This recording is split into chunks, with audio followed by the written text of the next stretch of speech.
Hello and welcome to a rather late night stream, and actually I'd better stick the work in progress logo on this as well because it's pretty much just going to be the Swedish ticklers, or the launchers of Swedish ticklers, which had a few changes with the patch. They tweaked a few things, and some of them got a bit of a nerf, including this one, the Visby. Apparently it was doing a bit too well. But we also got the tier 3 and the tier 4 to play with. Or the tier 2 and the tier 3, rather, and the tier 4. And this is the only one that isn't Swedish flagged. It's an Austro-Hungarian destroyer. And I don't even know how you pronounce that.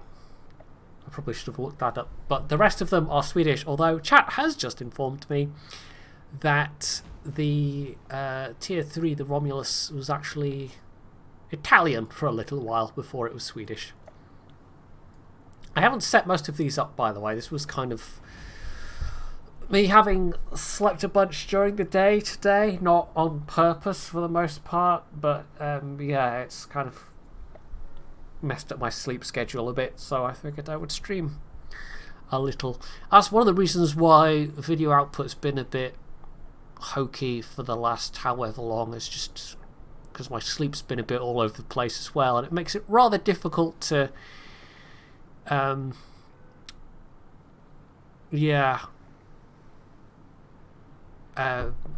combobulate my brain.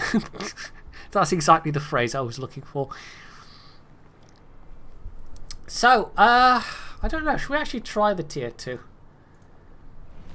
It is a bit cheesy in that we have these test 19-point captains to play with. And I don't even know what that's set up for. Possibly the Marceau. Let's have a look. Gosh, that doesn't have a lot of firepower, does it? 100mm guns, and only 2 of them.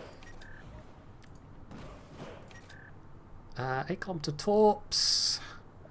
Fairly slow. 5.6 km concealment, though. I don't even know what it's worth. Come on, UI. There we go. What have we got? Engine boost. And the other thing. And the usual single slot for this tier. I stream? Hey, Clyde. It's a lie. You're hallucinating this. Don't worry about it. Go back to sleep. Captain skills. I guess torpedoes are going to be our main weapon. Let's actually take torpedo armament expertise. 36-second reload with that. I don't know. BFT? What's our reload? Ooh, yeah, that's not so good. We could take Superintendent for the extra, you know, but let's try this setup. I can respec these test captains for free, so that's fine. Expert Marksman, and I guess Preventative Maintenance. So turret traverse is slightly less painful, but yeah, this is not a gunboat. This is definitely not a gunboat. What can we have? We actually put the Viribus Unitis flag on it. Sure, why not? Camo is what I came here to do, but we can put a few flags on as well. Also, is it just me that gets bugged by the fact that on certain ships it seems to list your camouflages differently than others? It's a weird inconsistency with the UI that just bugs me no end. It's like, I want to find the same things in the same places looking at different ships, please. And the game says, no, you may not. Yeah, I don't know. It's sure, it's got 2 Austro-Hungarian flags on it. Why not? Right, this might be, I mean, this is late and it's a very low tier ship. This might be better off me being in a co-op game. We'll see. There are some people queuing, but I don't know if this is enough for a match. Let's just do a co-op game.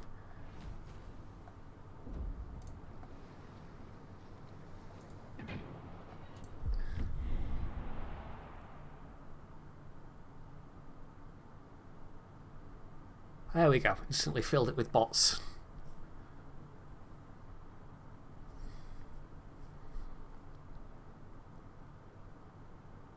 You're working, Clyde. Is that working, or actually, you know, working?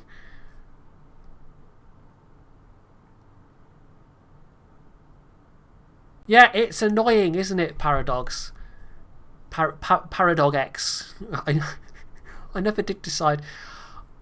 Yeah, it is just irritatingly inconsistent.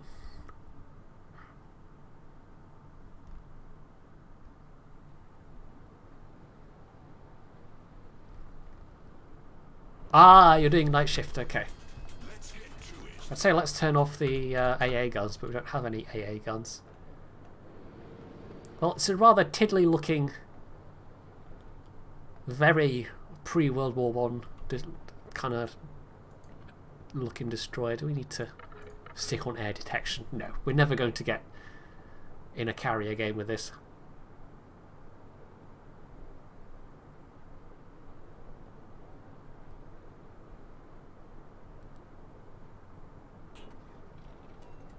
Well, it's not exactly super fast, but it's a tier 2 destroyer, so I'm not exactly sure what one would expect, but it's not much in the firepower. At least it's maneuverable.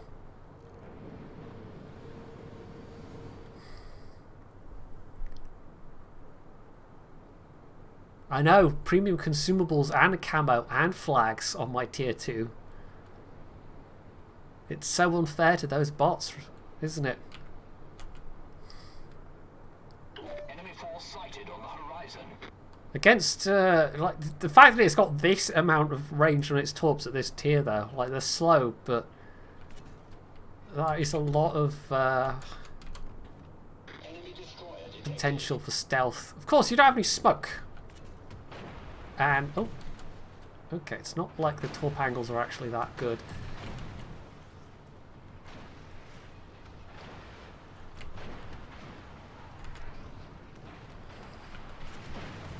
Let's see if we can't drop some torps towards that Chikuma.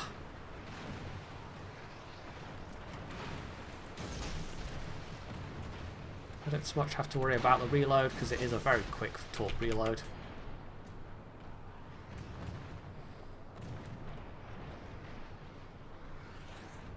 Might try the guns out in the speed 25, I suppose. We might as well. Guns plural, but only just. Torpedoes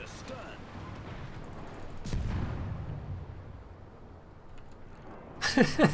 Yeah, it's not a DPM monster, is it? Or especially accurate, for that matter. Hey, there we go. We hit something. Is the V25 just going to ram? No, it's trying quite hard not to. Ploughed to a halt just in front of that Jurien.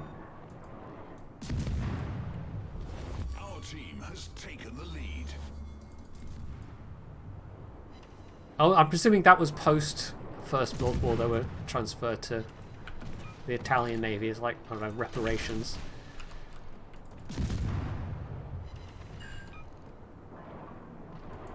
Oh, you're going to ground yourself, aren't you?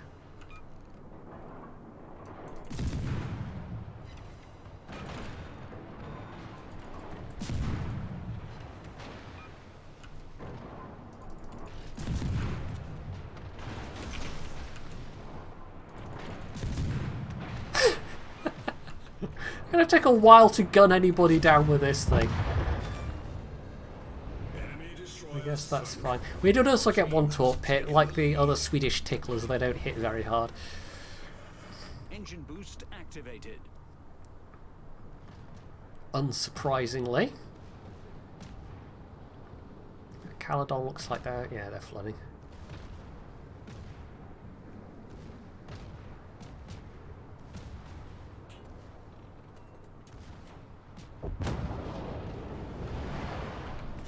I mean, if there were any battleships around, we could have maybe... Like, playing low-tier battleships is already miserable enough. This thing is certainly not going to make it any less miserable. long-range torps like this. Fast-firing long-range torps. For tier 2, anyway.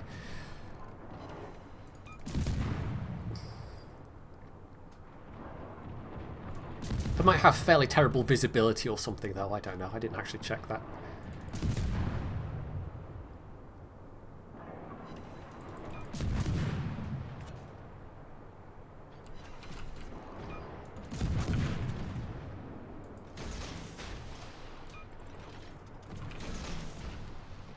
Should we try a little bit of AP? I don't think 100mm AP is going to do much. You never know.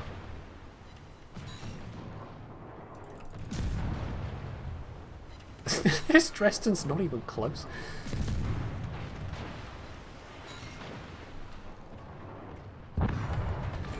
There we go.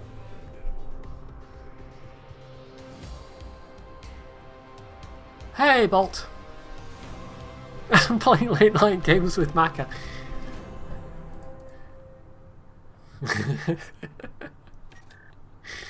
Well, you know, anything's possible. Right, so yeah, that does have surprisingly long-range torps for the tier. They're not particularly big or heavy-hitting torps though. 1.2 km, so that's fairly average. Let's can't get. Let's try the Romulus. Let's just go through the tiers. I might have a slightly better time trying to find a tier 3 random. And I guess we'll stick with the same captain. Emphasize the torps, which this time will be, I think, pretty much the same. Yeah, you've got one twin and one quad with this very unusual looking arrangement here. And we're up to, that's quite nice, 120mm guns. Which seems like it might be fairly effective firepower at this tier. Let's go for the engine room protection, actually. I stuck that on a bunch of my other destroyers. Just means you have to dab the R key less often. And you need, what was I doing? Oh, consumables. You need to avail yourself of last stand less often as well. Camouflage.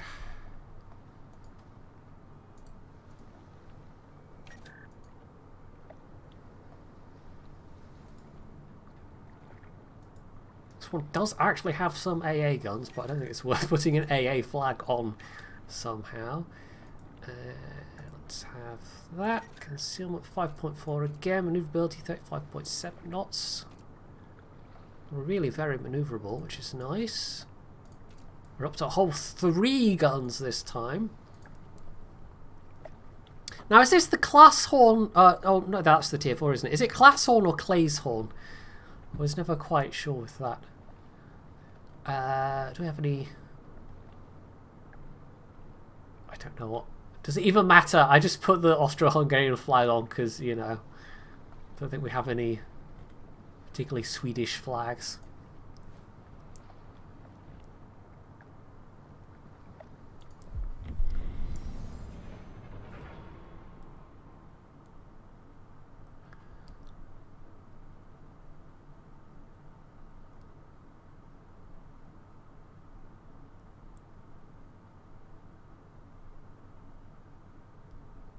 Italian flag, yeah, true. I think we might find an actual match. There seem to be more people. Oh, CM with the host. Thank you very much, CM. It's quite a late finish for you. I'm guessing you're doing World of Tanks? Or are you doing something else? So be it. Jedi. Hopper Heat with the resub. Thank you very much. Alright, okay.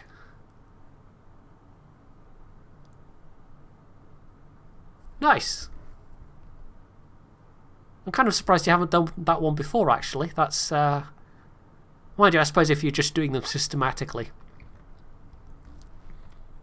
104 tanks. At some point you're going to run out, you know.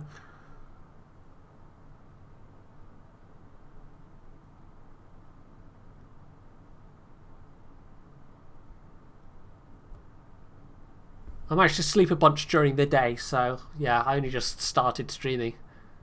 I think I'm going to be up a while yet. 87.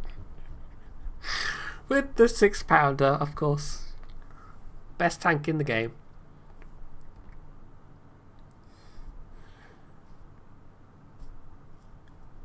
I don't know what you're talking about. I have a highly complex stream schedule, Opahik, that, you know, if you can't understand it clearly, you just need another couple of degrees in mathematics to your name.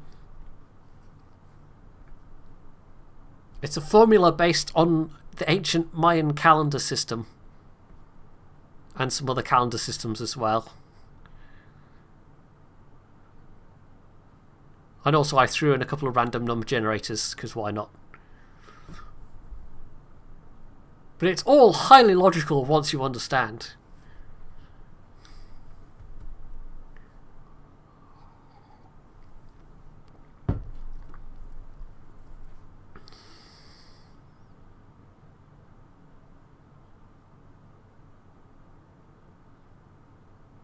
How are the islands? We've been quite wet, but I think we've had the edges of Storm Dennis. So we did have a fair bit of wind and rain, but nothing too bad. But you know, there's been places in, I think, more England than Scotland that have had some serious flooding issues. So you know, that's going to be us in this country for the next couple of however long decades, I guess. Lots and lots of flooding. Show 'em what we've got, chaps. Right, only one carrier, which is, I guess, about as good as you can hope for. We are quite stealthy. Again, very responsive. So 2-second rudder shift and a 440 meter turning radius. So very nippy little boat. Not so much fast, though. Hey, Philo Farnsworth. How are you this evening? I've just noticed the chat is basically overlaying the mini-map. I don't know if that makes it a bit annoying on the stream or not, if that's actually legible. Hopefully it is.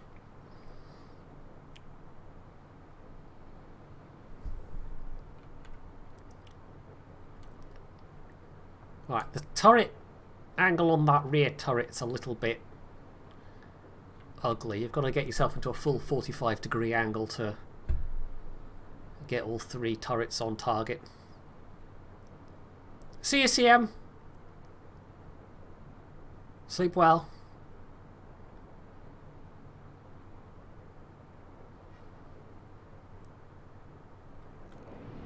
And as a bonus, it doesn't sound like a broken washing machine. Oof, worse drop angles than before, however. That's not so good. Oh, Clemson. I don't particularly want to get into a gunfight with a Clemson.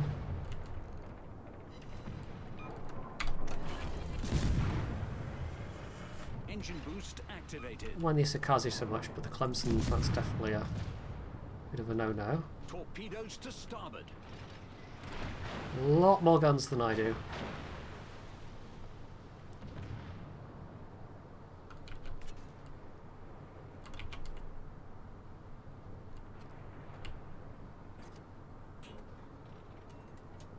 Got the same fast torpedo reload at least, and I might actually get to play with some battleships this time round. Oh, I think I've made them panic slightly. Torpedoes Nice. to port. Two into the Friant.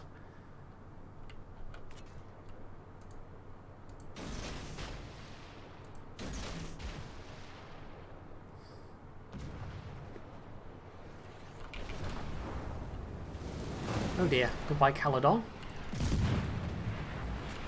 Torpedoes to starboard.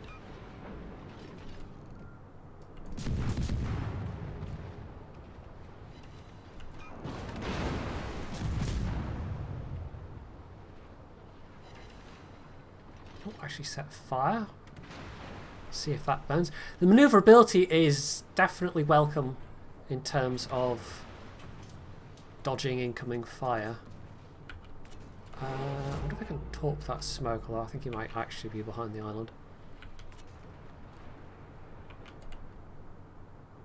Where's this Fremont going? It's going to eat another one, maybe? Nope.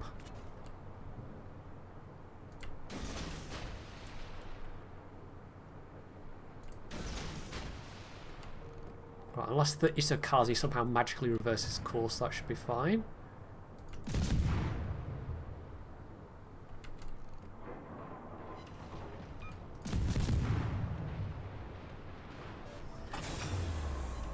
Engine boost deactivated.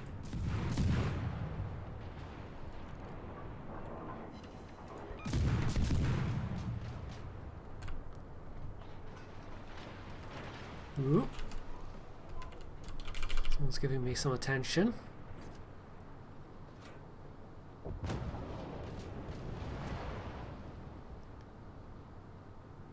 Right, this is not looking so good, really. It's now just me and a pink Taranto. Torpedoes to port. Torpedoes direct. Oh, and the South Carolina.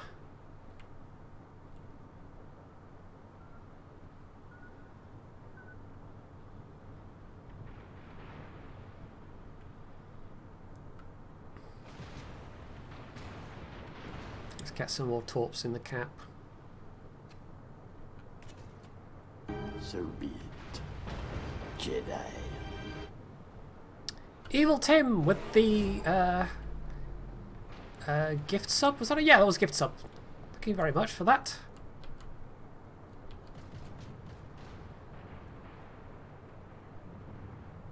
It'd be kind of nice if you could choose exactly which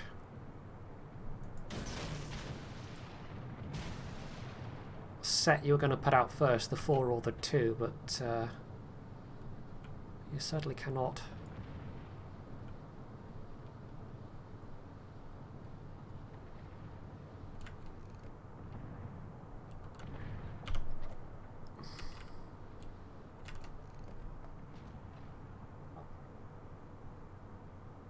You know, without the speed boost, this is not particularly fast.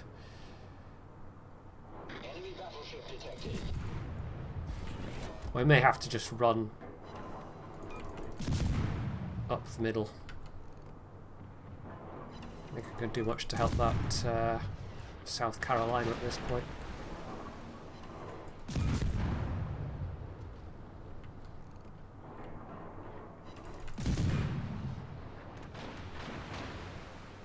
There's a Wakataki coming in on that side as well. I might be able to gun down this Clemson at least. Oh, never mind. That's a big threat out the way with.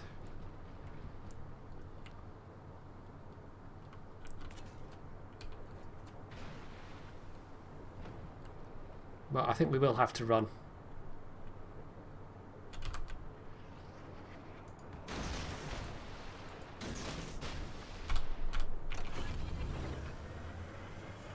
Engine boost activated. The Hosho's a bit screwed. I don't have the option of smoking them.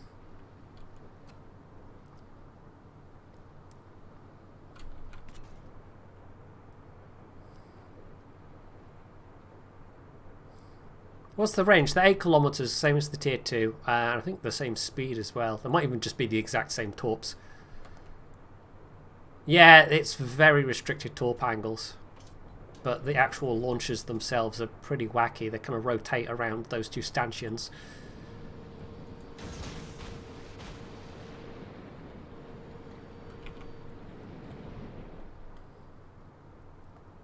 Right, sorry Hosho, you're a bit boned.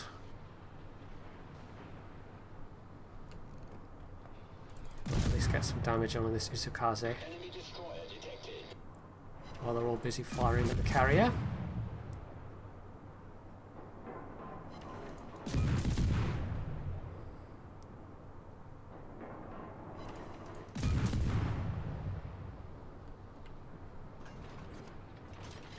Oh, hello, Phoenix.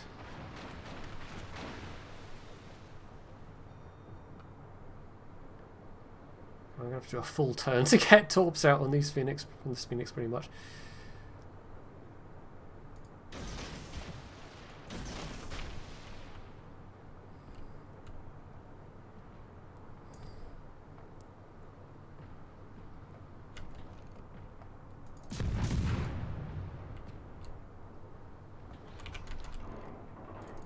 Try some 120, the 120 mil AP on this broadside Phoenix. It doesn't exactly have a lot of armor. Make sure I don't run myself aground, of course. Engine boost deactivated. Nope, not even on Phoenix armor is it really doing anything.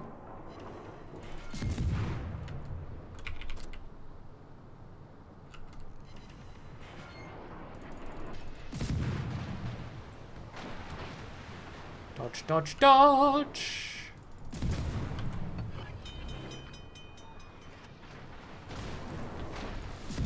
Fire. Problem solved, sir.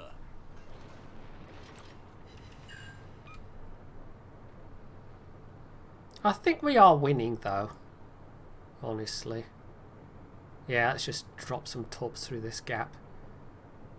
So yeah, the torps, again, for the tier, in terms of range, pretty damn good, but they do not do a lot of damage. So you really are just relying on quantity.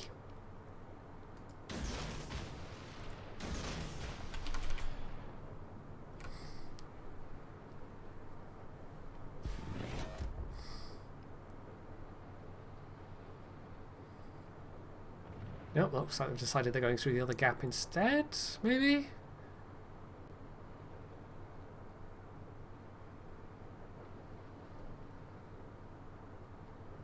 Don't really have enough health to take on the Phoenix. Oh, yeah, now he's coming through this side.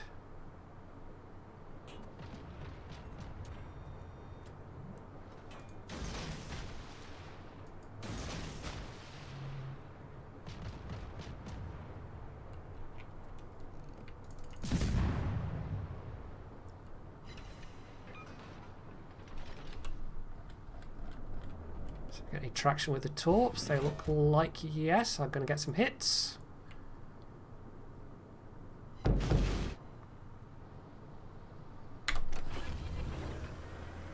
Two, not enough to kill him, but enough to do some serious damage. So yeah, even just having the quick reload is quite handy.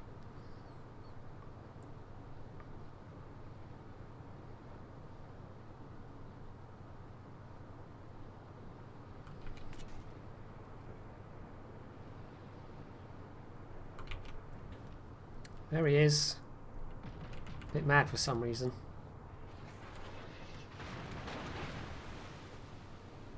The only real problem here is I can't swing round to drop torps because the angles are so bad. I'm gonna have to get some more distance between me and them.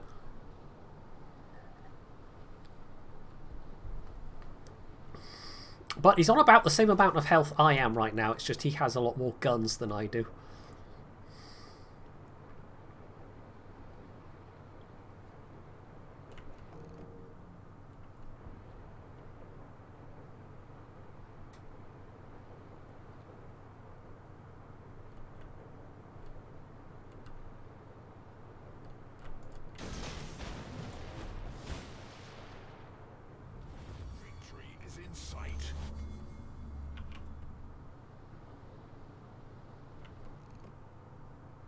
Oh, yep, he's turning that way again. I was kind of hoping he would. But I don't think they're quite quick enough to get there in time, sadly.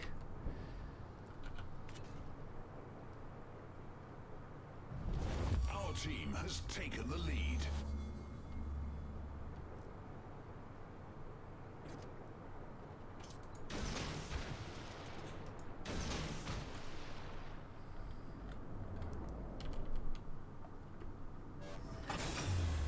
See if I have any more luck with these ones. I might just open up for my guns, quite honestly. And even if I die with one.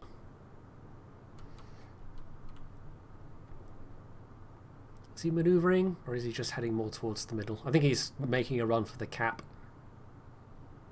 Turning a little bit, but I think I'm still going to hit him with 1 or 2. I think it will take 2 to kill him. And I'm only going to get 1.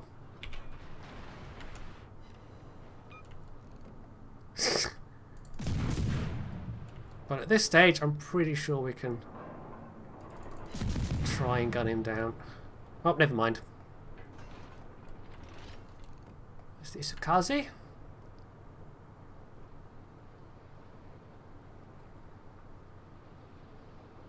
So yeah, for 5 torp hits, it doesn't seem like a lot of damage, but they really do not do a lot of damage at all.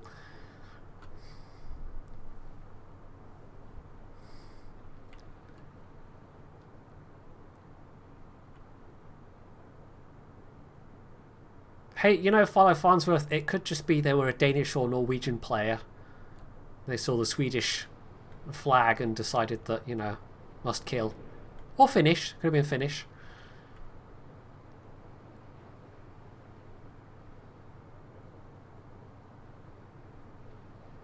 Or Estonian. Or Latvian. Or... Sweden's made so many friends historically on the Baltic area. So many friends.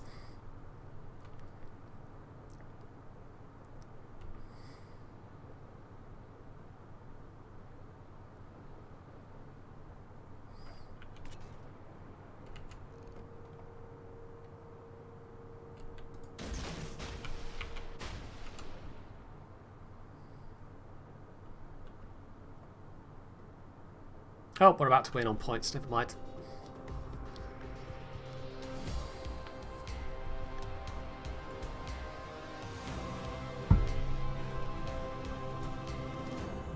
So, yeah, that was not bad. It'd be more fun with a bunch of battleships to play with, but certainly at this tier when carriers are quite common, if you get a double carrier game, not having a smoke screen is going to be a serious liability. And the AA defense is actually a 40mm twin mount, or no, 2 40mm, which is, that's quite substantial for the tier, but it's still not exactly going to save your ass. Well, let's do the tier 4 now.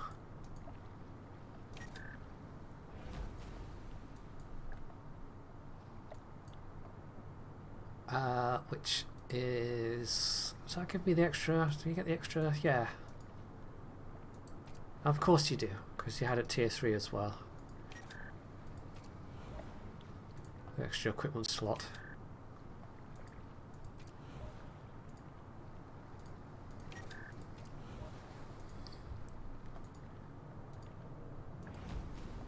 I think this will still be 120 mils, should be, yep. We've got 1 twin, and is that 1 single? Or 2 singles? Ah, yeah, 2 singles, it's just one of them is a midships. So that's going to make for quite an awkward firing angle, I expect. Concealment 5.7, well, we haven't put camo on yet, but that'll be, what, 5.6 total-ish with camo.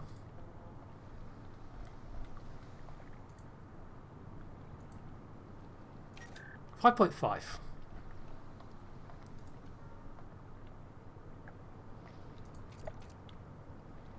And the same pair of 40mm Bofors guns. When do the Swedish DDs get interesting? I mean, it depends on your definition of interesting, to be honest.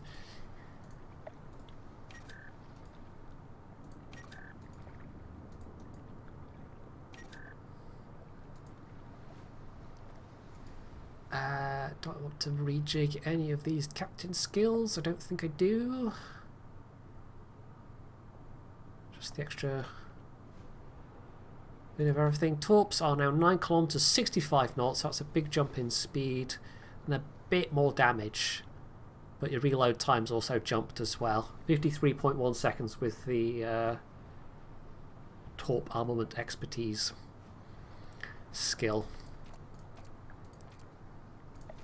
So let's give it a whirl.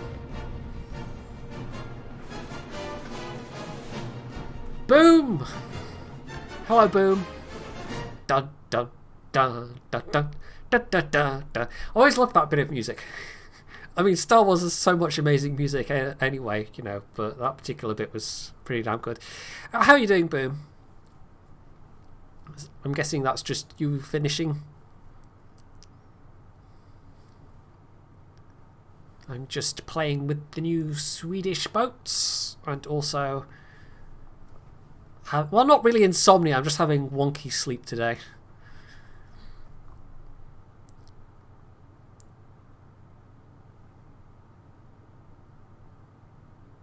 Can't get decent games, oh dear. Some days are like that.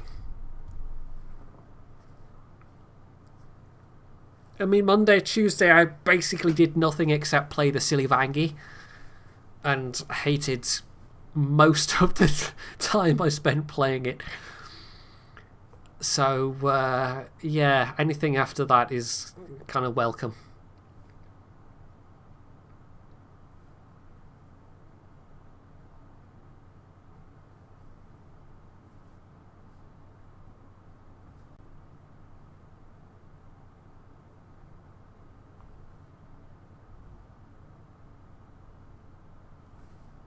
Hey, double carriers, woo! It's not really a big map either, so the extra torp range is probably not going to come in that useful. In fact, this is a quite tiny map.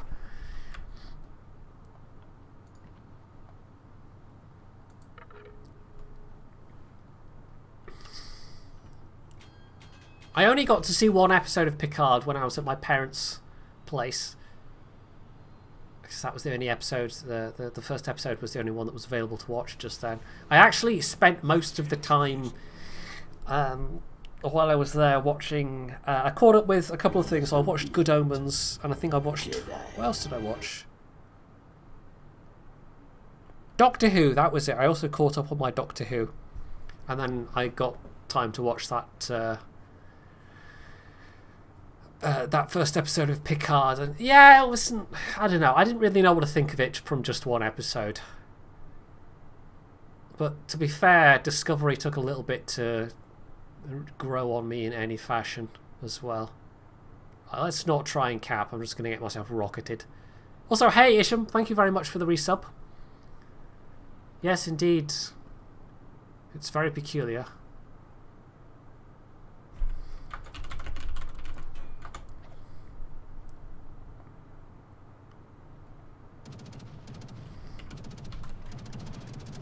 See how good these pair of 20mm guns you get are. It's doing a bit of damage, but yeah, it's not a lot.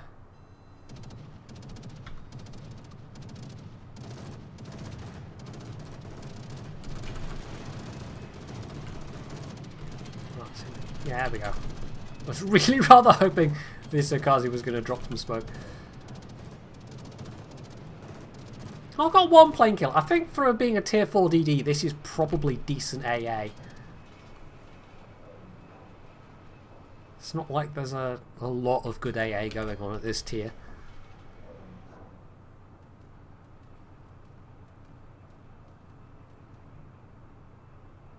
Blink twice if I'm under duress.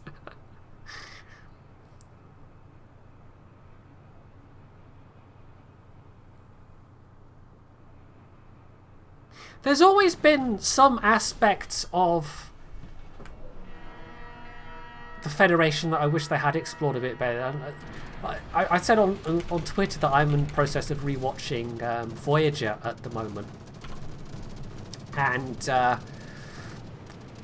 one of the things I wish Voyager had done that they never really did get round to was tackling the weird blind spot that the Federation has when it comes to essentially any kind of AI rights. Because there was a bit of that in TNG as regards data specifically, and then Voyager from what, season 5, 6, I can't remember which one it was, it kind of teased us a bit, particularly with the development we had of the EMH as played by Robert Picardo. to the point where I thought there was going to be some really interesting stuff happening in Season 7, but it never materialised, and instead we got friggin' Chakotay and 7 of 9 ending up together somehow, and then ridiculous stuff with the Borg. So, on the one hand, I'm happy that Picard, as the series goes, seems to have somehow brought in this idea, finally, of this big blind spot of the Federation actually being acknowledged as a blind spot. But then the fact that they've gone ahead and gone, well, a bunch of robots just rose up and killed people, was a bit like, okay, what? We're not going to get anything more to it than that? So, yeah.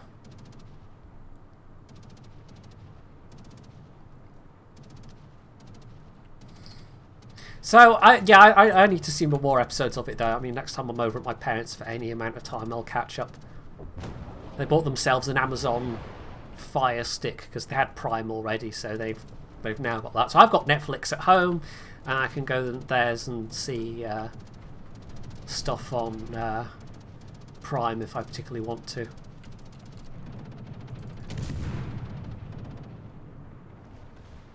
Oh, we're giving the AA...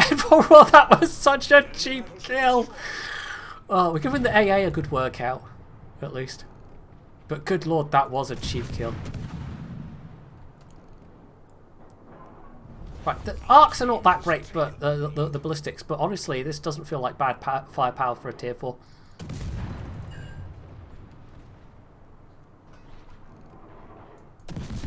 We have actually managed to shoot down some... well, one plane, so, you know, better than a lot of tier 4 destroyers would probably manage. Hello, Kaiser. I'm going to borrow your AA a little bit and also possibly scrape some barnacles off your hull. Our team has taken the lead. Good lord, that was cheeky, though. I have done less than 1,000 damage, but I have a kill, because I am just that good of a player.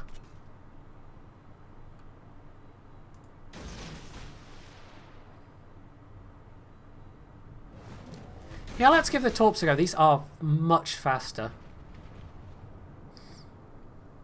10 knots faster. Is that on... like, there's an annoying amount of stuff that even if you have Netflix and Amazon Prime, there's still an annoying amount of stuff that you cannot see, like the Orville. And even things like the regional variations of what's available on different places in Netflix can be annoying sometimes. People go, oh yeah, it's on Netflix, and you go and look all hopeful and then realise that no, not in your country it isn't.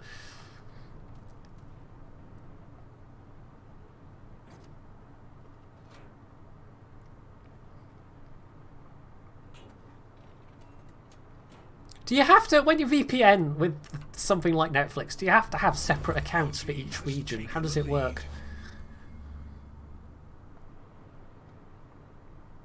Right, this could be going better. I wonder if I should just chase after carriers, or shall I try and torp this Ishizushi? Ha! Huh, you don't have to have... okay, that's interesting.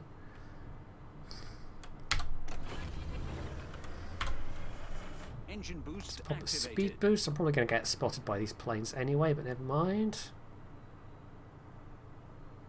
I think they're lining up for the Kaiser.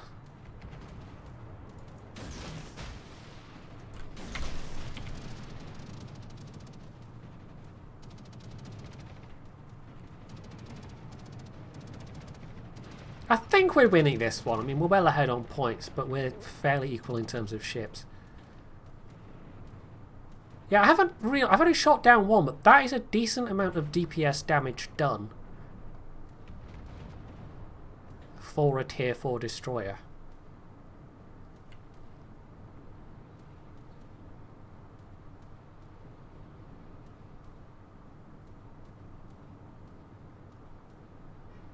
Oh, there's the Langley. Not quite in gun range yet. I think we'll save my torps for them, maybe. Although... maybe I should help out this Kaiser. We'll put one lot out. Save the other set. I mean, it's still less than a minute reload, so it's still a quick reload for torpedoes. Nope. Oh, the core base coming this way as well. Actually, let's cycle the other set towards the core bay.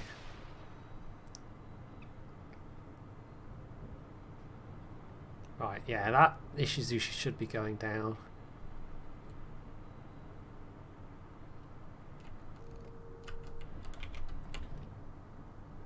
Do I just Daka this Langley? I suppose so.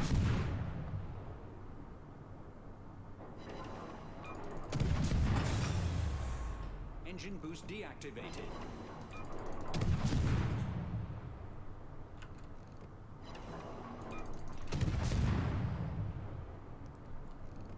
At least one of their carriers out of the way.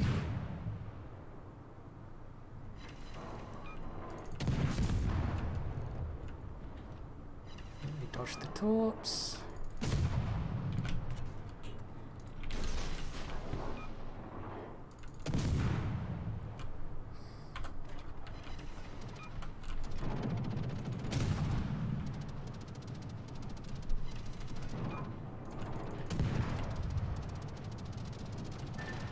We have to admire someone's optimism trying to torpedo a destroyer in a Langley. I mean, I guess I'm at least pulling off some heat off the Kaiser. Not that he's going to last too much longer, it looks like. Oh, look at that nice carrier-sized gap I've left for him. Oop. Yeah, the turret traverse cannot quite keep up with the maneuverability of the ship overall.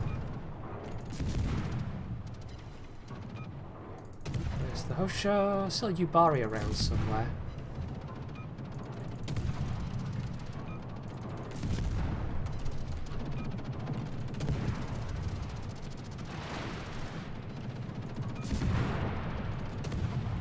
I wonder if I'd be better off with some AP. Let's try some AP shells.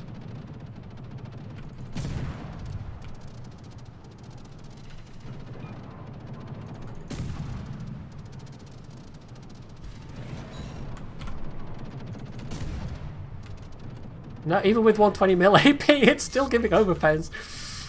Only a couple of them, though. There we go, Citadels, that's what we want.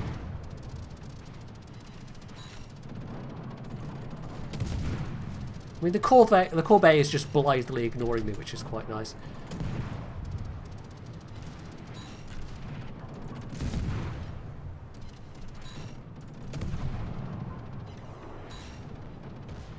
I don't know, maybe the HE would be better here.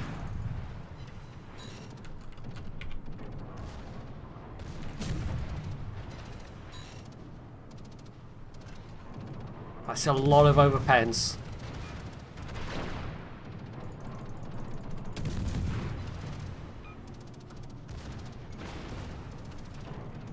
Critical engine damage.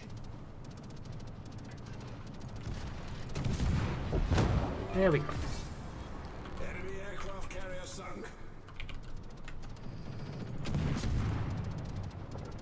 This is just farming damage, I think, at this point. Torpedoes. Oh, to he's going to port. die to the... yeah. There we go. Torpedoes direct front. Daka. All that's really left is the Yubari and the Corbe. So I might as well go for the Corbe. Pop a speed boost. Why Engine not? boost activated.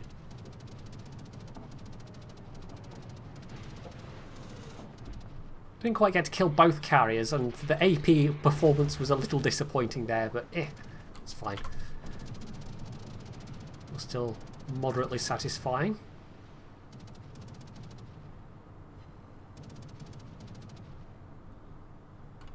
But just overall, you know, it's not that many planes shot down. A lot of these are fighters rather than the actual attack planes, so It looks impressive, but it's not that impressive really.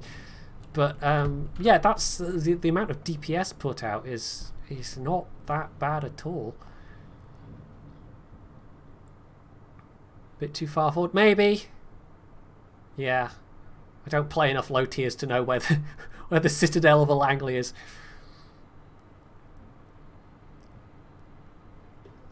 Oh, never mind. There's points. So yeah, this is not bad. This is a rare tier 4 destroyer that doesn't have completely useless AA. It's not going to save you, but over the course of a game it might take down enough planes that... Oh yeah, I shot down as many planes as the Kaiser, but a bunch of those were fighters, so yeah, it doesn't really quite properly count. So that's the tier 4. Tier 5, the Visby's already set up. I think this captain might be slightly different skills. Yeah, I just went with one's superintendent and the other is torp reload expertise.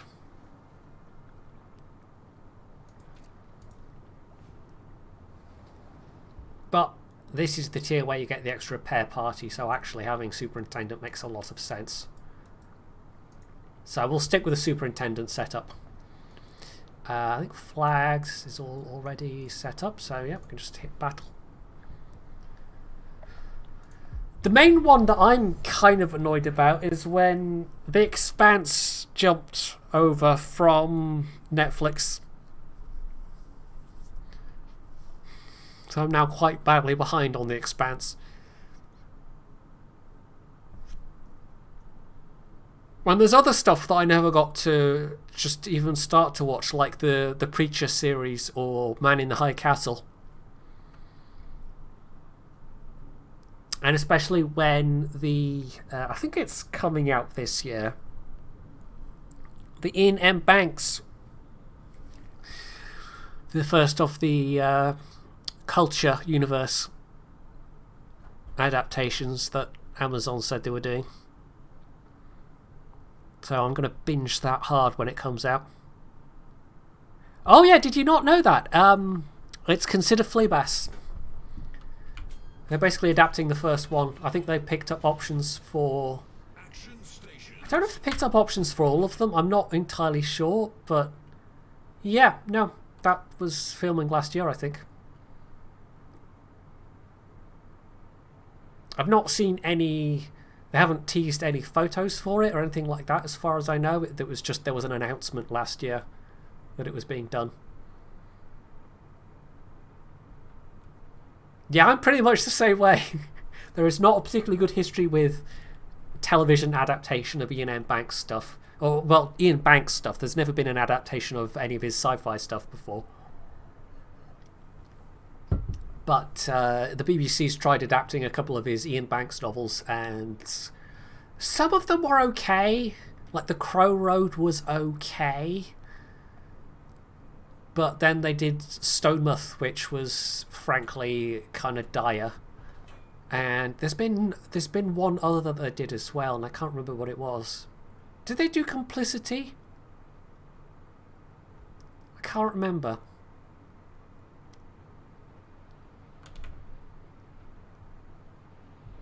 Right, I don't know if there's any destroyers I super have to worry about here. 5.5 km surface detection, that's not too shabby. And I think we've got the same 9 kilometer torps. And this time we've boosted them up to 68.3 knots with the new module.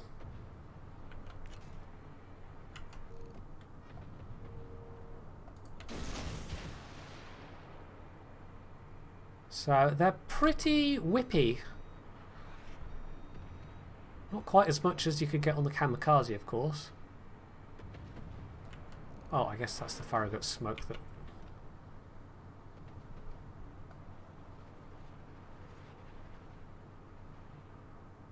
I don't know if there's anyone really close enough here. Let's try being on the flank a little bit more. Occasionally you'll see things get oh crumbs. teased and you get... Oh, no, damn it. That was a Fubuki Torp. I could have tried to turn in and I didn't think I was going to be able to do it. And then I thought, maybe I can outrun it, but no, that went wrong. Oh, not settings. What was I thinking of?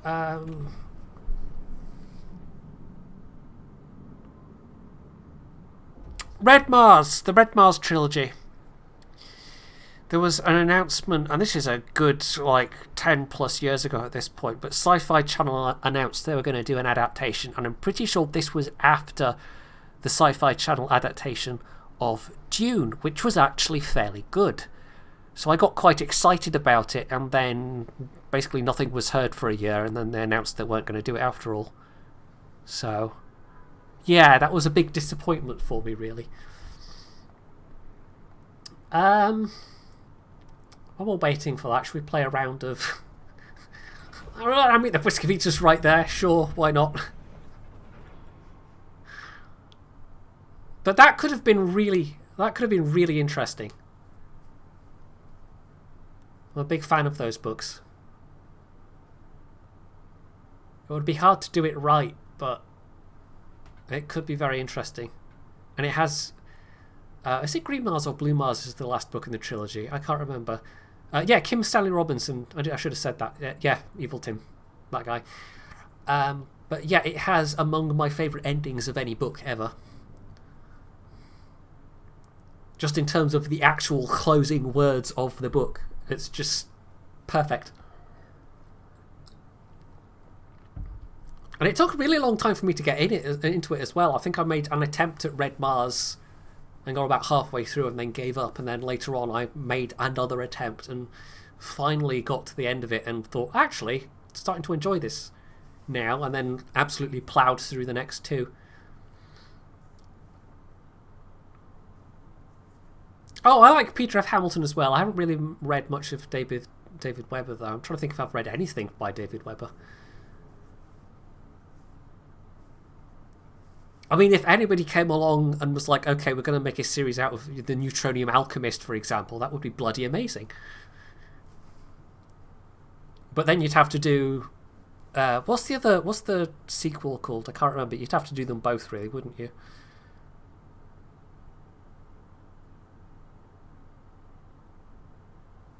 And there was another pair of books he did as well. The...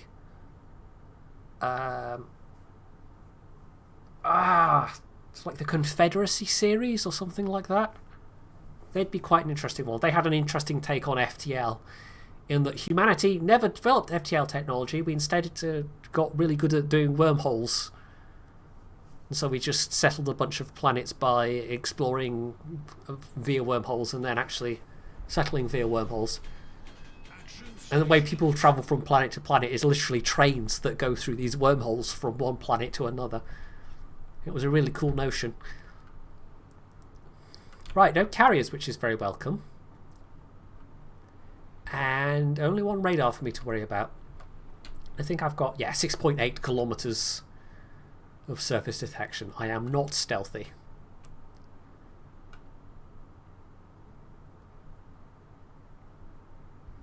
I love this camo, by the way. This was one they did through, I think, the daily missions. There's a bunch of the event camos, or the daily mission camos I've never gotten. Like, I don't have the special Normandy camo, for example, which I'm a little, I'd like that one, but I think I missed. I think I was having a period of not playing the game that much at that point. But yeah, this 303 Squadron camo is really very nice indeed.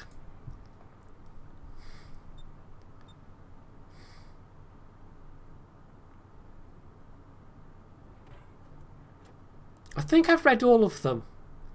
Yeah, Reality Dysfunction, Neutronium Alchemist, Naked God, yes.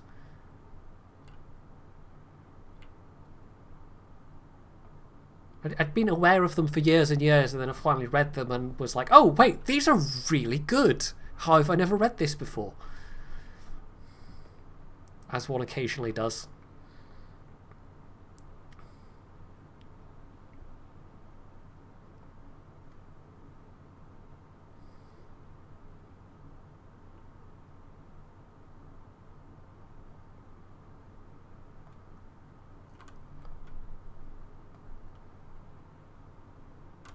Right, I think the Venom's probably the biggest threat, although Ognivoy can put out torps fairly quickly as well. But in terms of firepower, I fancy my chances against most of them. Ooh, that lightning's going all in.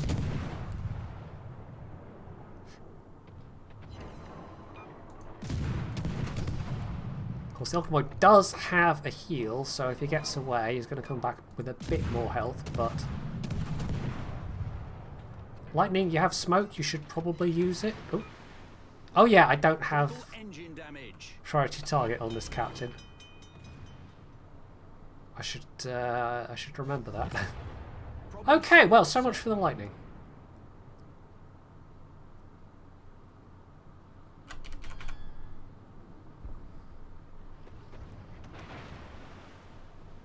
I'm not entirely sure why they didn't even attempt to pop smoke, but never mind. And, oh, we lost our Venom as well. Oh, I'm it. I'm now the only destroyer. Okay, excellent. In my 6.8 detection ship. Oh dear. Oh well. Okay. Hey, Latika Mafia.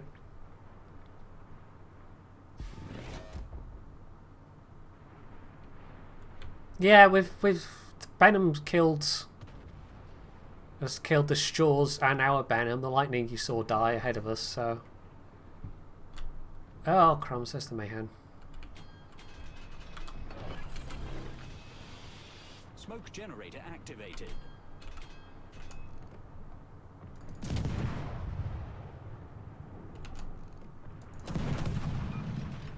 I really am going to have to remember I don't have priority target on this captain. It's kind of unusual for me. Smoke screen set.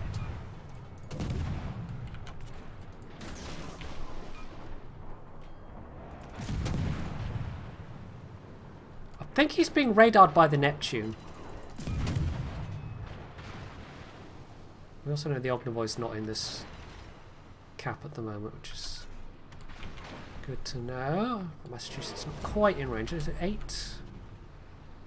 Can't remember. Yeah, 8 kilometers.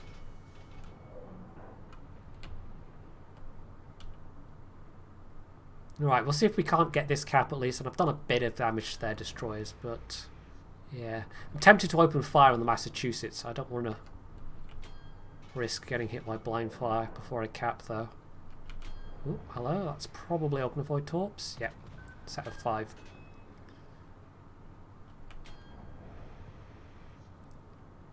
You've reinstalled War Thunder. Oh dear. Was that a good idea?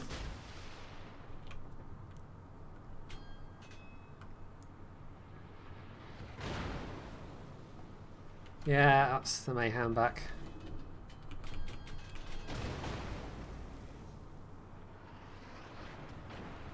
See if I get lucky with my torps. Probably not. It's really not a good angle. You never know. Would you stop hitting me blind? It's cheating. Hacks. Unfair plane.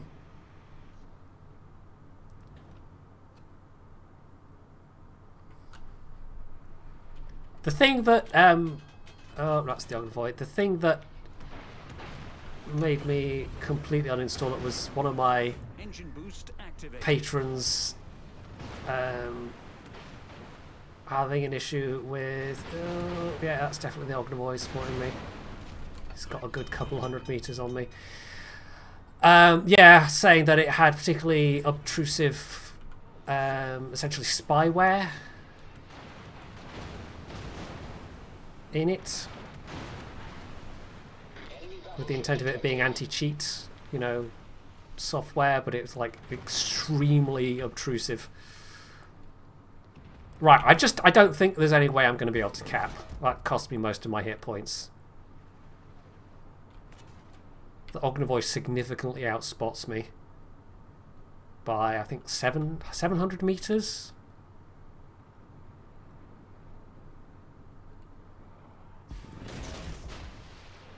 So there's not a lot to be done there.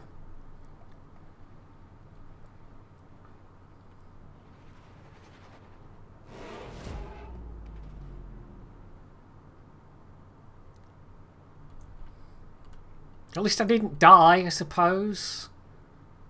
Hooray.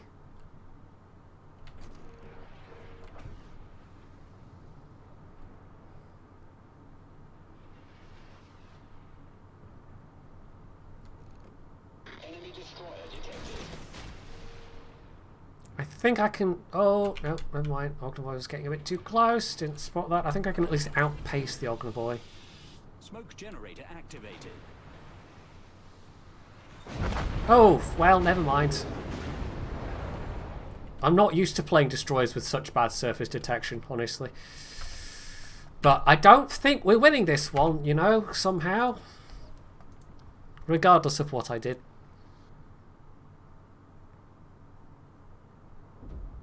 I might be able to try the Visby again. No, that's still in battle. Hopefully for not too much longer.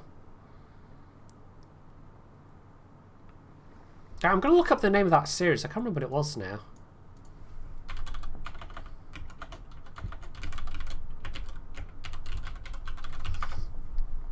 It was a standalone pair of books.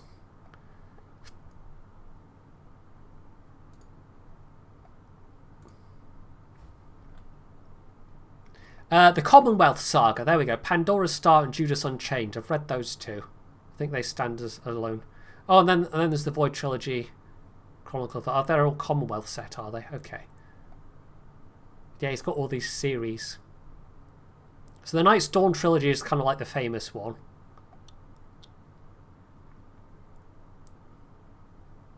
But yeah, he's written a whole bunch. He's a very good author.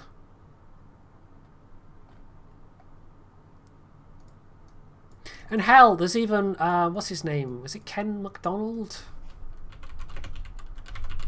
Guy that was actually friends with Ian M. Banks. He's written a whole load of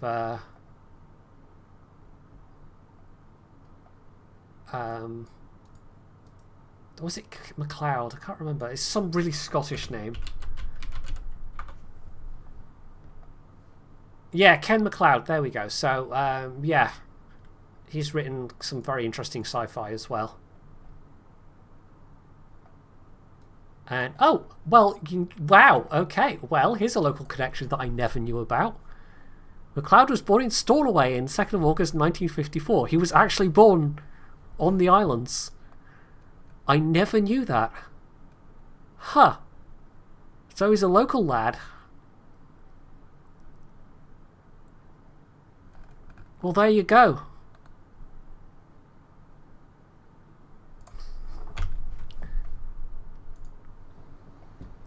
Right, let's try the Visby again. That game was apparently a success, despite my valiant effort to die extremely early.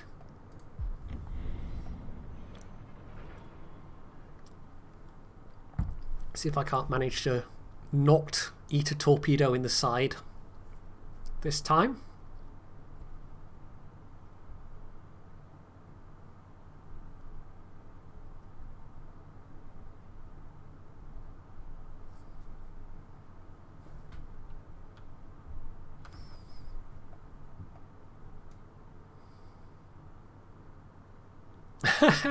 No, it's not quite like is it St Helena or the Pitcairns? Or there's probably several places actually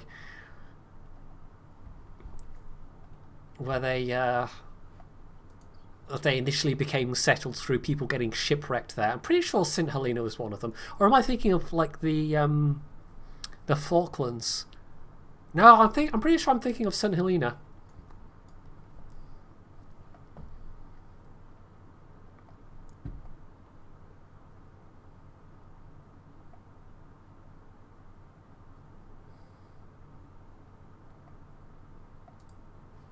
Well, apparently there's not that many people playing the mid-tiers right now.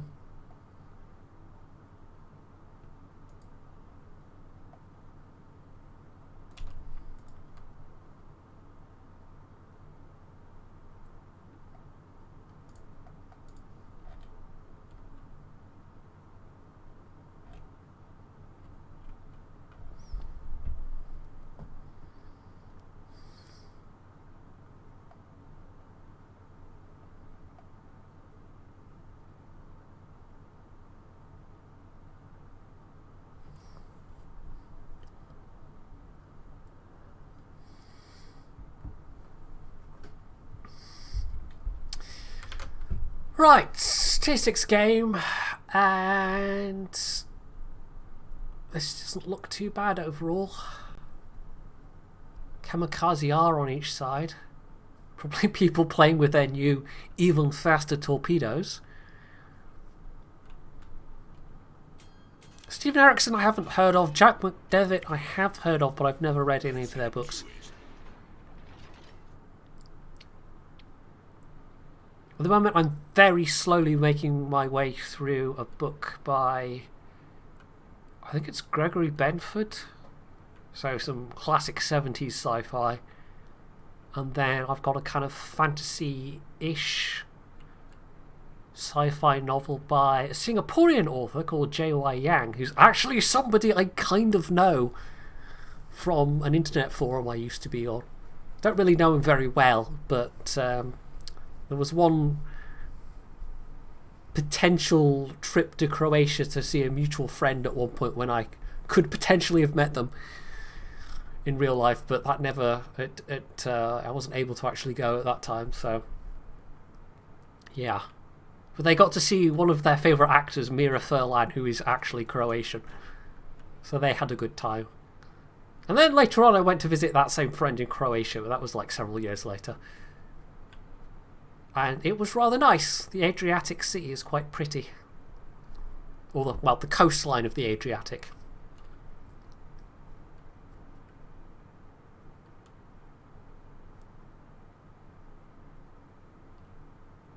Right, we're going to have to be careful about the Kamikaze. I think the Kamikaze's stealth is very slightly better than mine.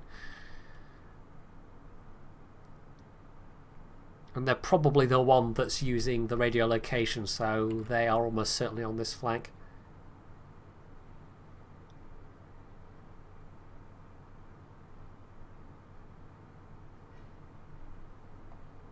There's the Farragut.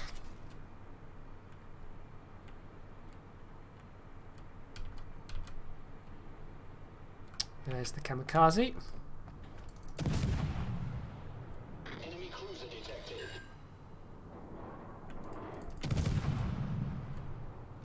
We can hopefully do a fairly substantial amount of damage to it. Ooh, bit of AP. Of course, they can do that. I can't, sadly, but Engine boost activated. pop my Spood Beast. Of course, I've got a little bit of heal going as well, if need be. Let's put out torps. Wiggle, wiggle. I took a bit of damage off them, a bit of health off them, so that's not terrible. We're not exactly having a lot of support on this flank, though. Just noticed the mini-map. That is a proper Zerg rush across the other side. That's full lemming train. Maybe. Don't think I need to heal just yet.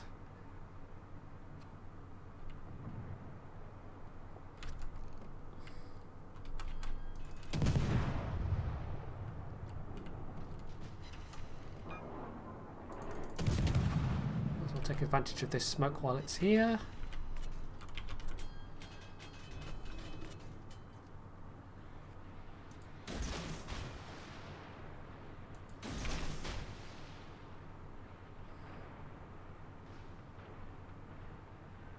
He was being spotted by the Dallas, but not anymore.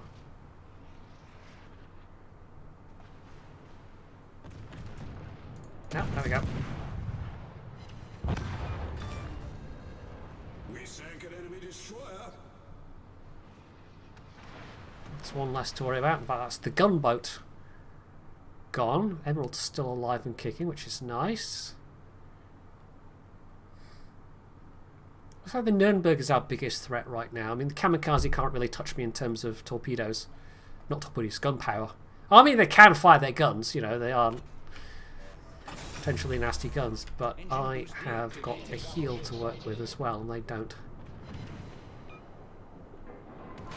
So I don't want to discount the Japanese 127s, but, you know, I have an inherent advantage.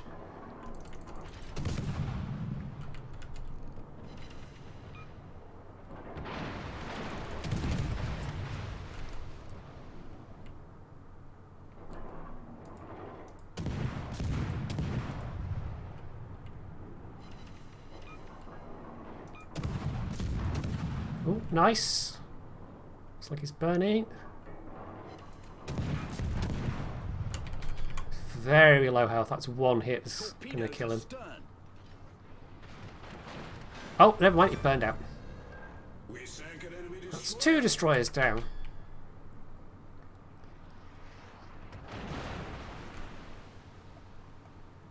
So I've now got a fairly clear run at the Nuremberg, or possibly the Bayern if I want to. Oh, Neil Stevenson. I've read some Neil Stevenson. By far my favourite thing is Snow Crash, just because it's that weird mix of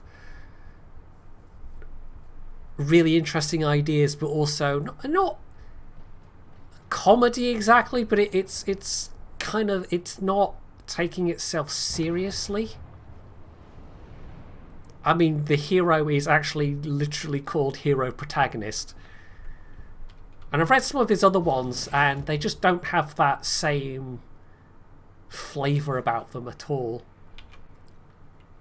But they're still quite competent, and they still have, you know, lots of interesting ideas. It's just, it's all quite densely packed in, and it's like, well, here's all these interesting ideas I have. There was actually one I read by him fairly recently called Seven Eves, which wasn't so much a book with a solid plot so much as I've had this really interesting idea, so I'm going to expand upon this idea, turn it into a kind of story, and write about it for 750 pages or whatever it was.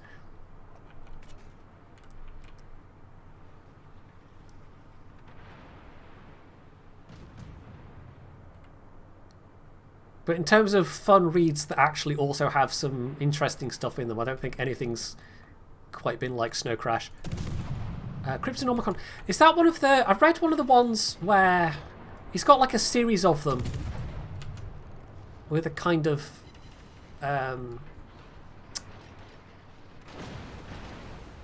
cryptological bent. And I can't remember if Cryptonomicon was one of them, but yeah, it kind of was World War II based. And then there was a later series where it was the same families as some of the characters, but, you know, like more modern times. Yeah, I think I have read Cryptonomicon then, yeah.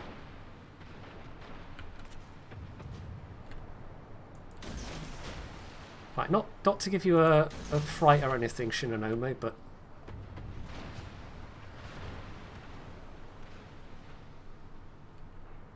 let's see if we can't hit the Nuremberg with some torps. Nope, never mind.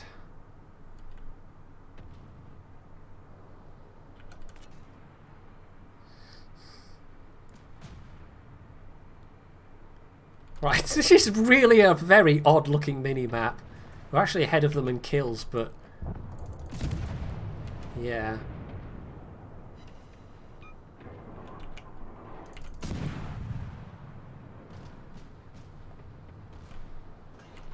Right, that's almost certainly the Iron Duke. There's possibly Matsuki going for our cat. And I know enough to be wary of the Nuremberg.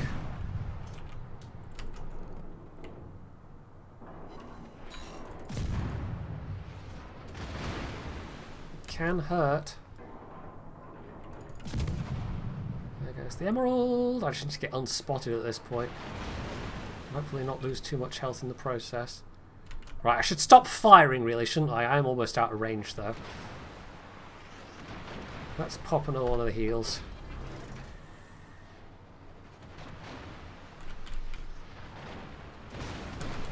Ouch. Critical engine damage. I've got one more available. Critically damaged. Just need to keep them off the cap essentially.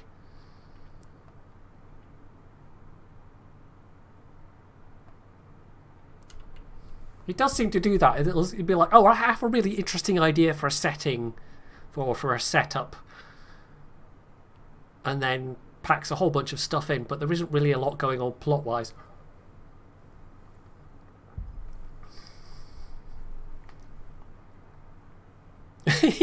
Yeah, that's a good description of it, Zero Gravitas. So yeah, he's an interesting writer, but definitely not to everyone's tastes.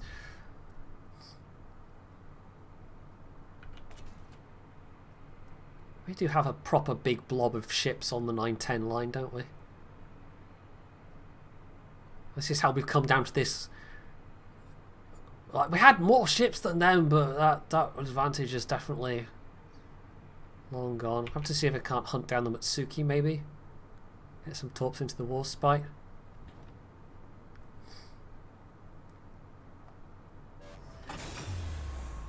Engine boost Right, deactivated. Dallas is coming this way.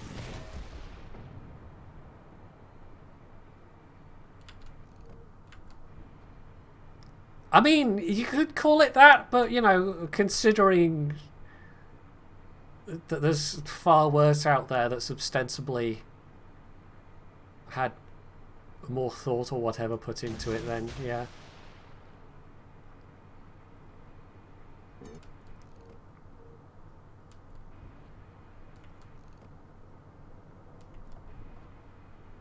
I think actually we're just going to have to try and keep the cat blocked, aren't we?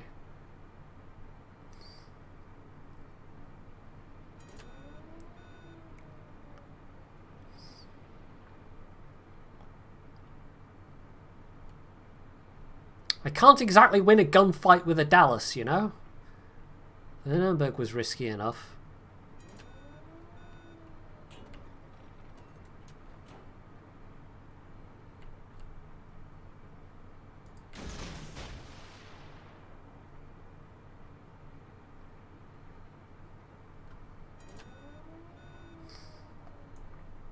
How's that Budioni's health? Actually quite good.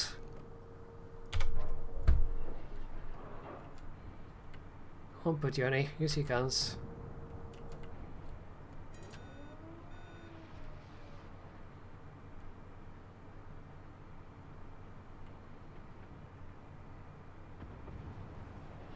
Alright, there's a Montecuculi back there somewhere. Oh, yeah, there he is.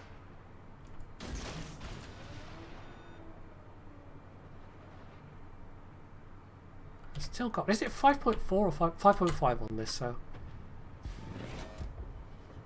Got a bit of play in terms of detection, but I don't want to get too close and find I've run out of manoeuvring room.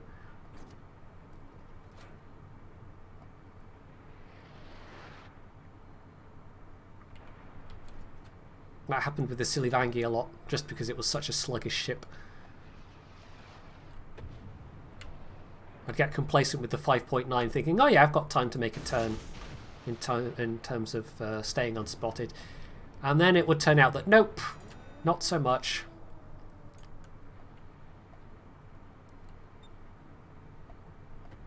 Oh, the Matsuki's all the way down there, okay.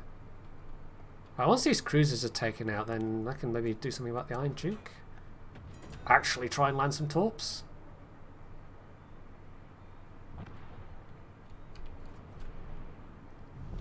Our team has taken the lead.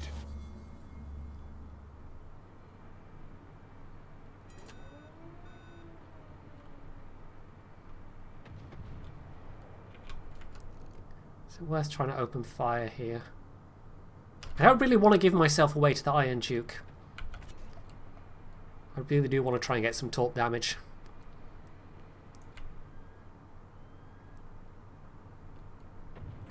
The Budioni seems to be doing not too badly.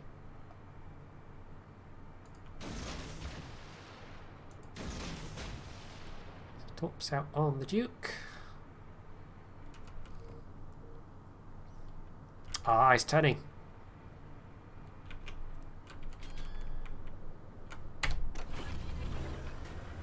I'm going to do something Engine boost activated. very risky and just try and run in point blank. Should have torps reloaded by then.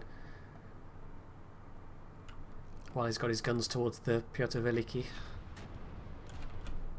We all might get some hits with these anyway, they're reasonably fast. It's just, you know, don't do a huge amount of damage.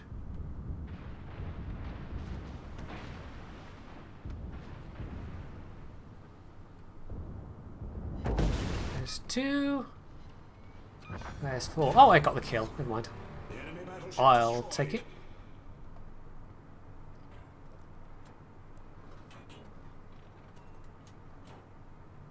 It still feels like a reasonably competent ship. It maybe was a bit too good before. I don't know. I didn't play it more than like 2 battles. Battle ends in 5 minutes.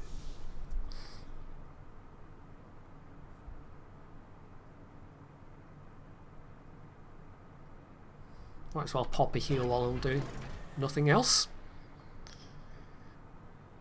See if we can't find this Mitsuki and end the thing.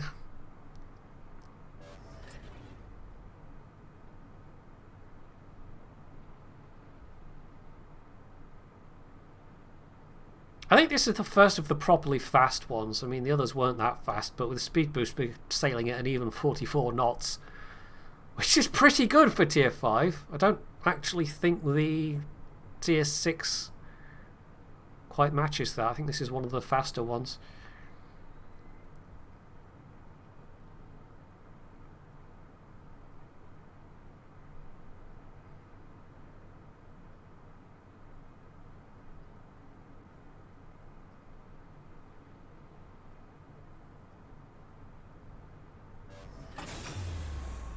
Engine boost deactivated.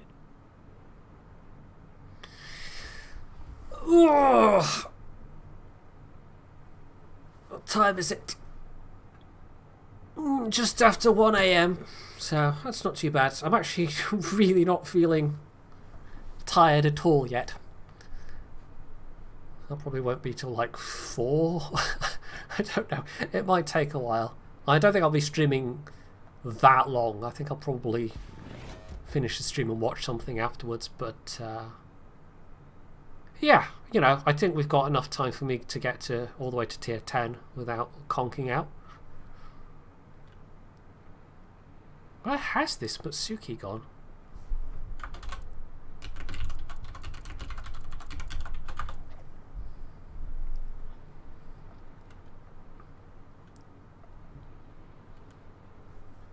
No 24-hour stream. I don't think I would even, in my very best of days, begin to contemplate such a thing. Ah, there you are. Sneaky little fellow. Might as well try and get a bit more damage in.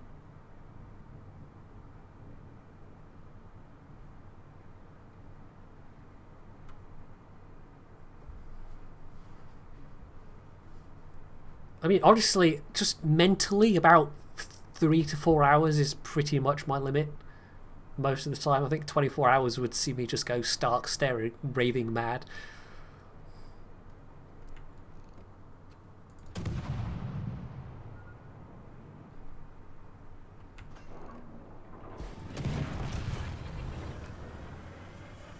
Engine boost activated.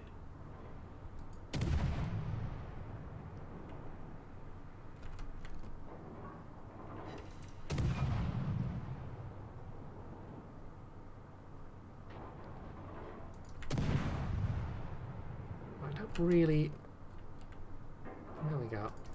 Don't really have quite the angle problems we had on the Tier 4, fortunately. Still have a fairly, that's still like a 40-degree angle, but it's not quite as 45-degree or whatever it was in the Class 1. Enemy destroyer sighted. Come on. Ah, come on, give kill. Plus, must kill secure. No. Oh well.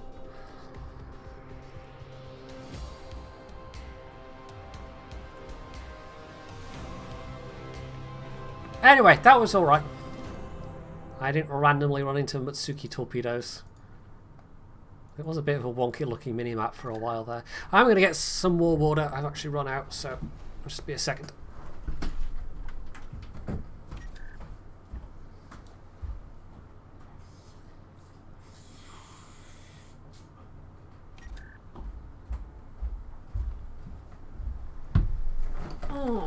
Right.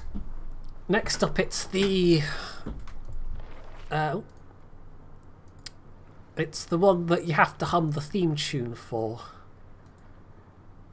Da da da da da da da da da da da.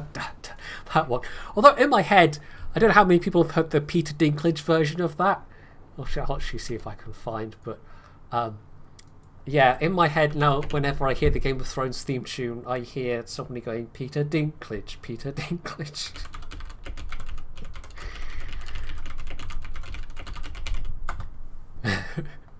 There's a very, very silly thing someone did a couple of years ago.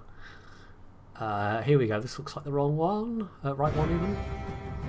Well, that's the theme, but that's an advert for that ridiculously bad thing. Peter Dinklage, Peter Dinklage, Peter Dinklage, Peter Dinklage, Peter Dinklage, Peter Dinklage, Peter Dinklage, Peter Dinklage, Peter Dinklage, Peter. Every time, this is what my brain does. Every time.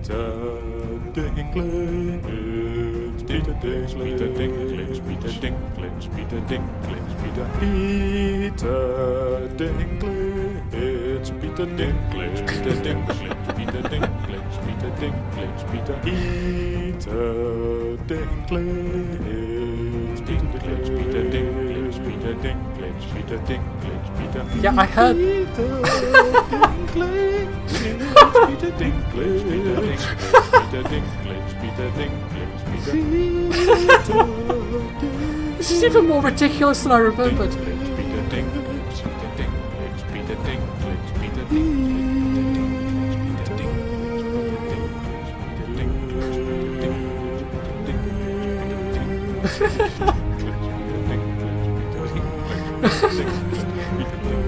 This is so silly.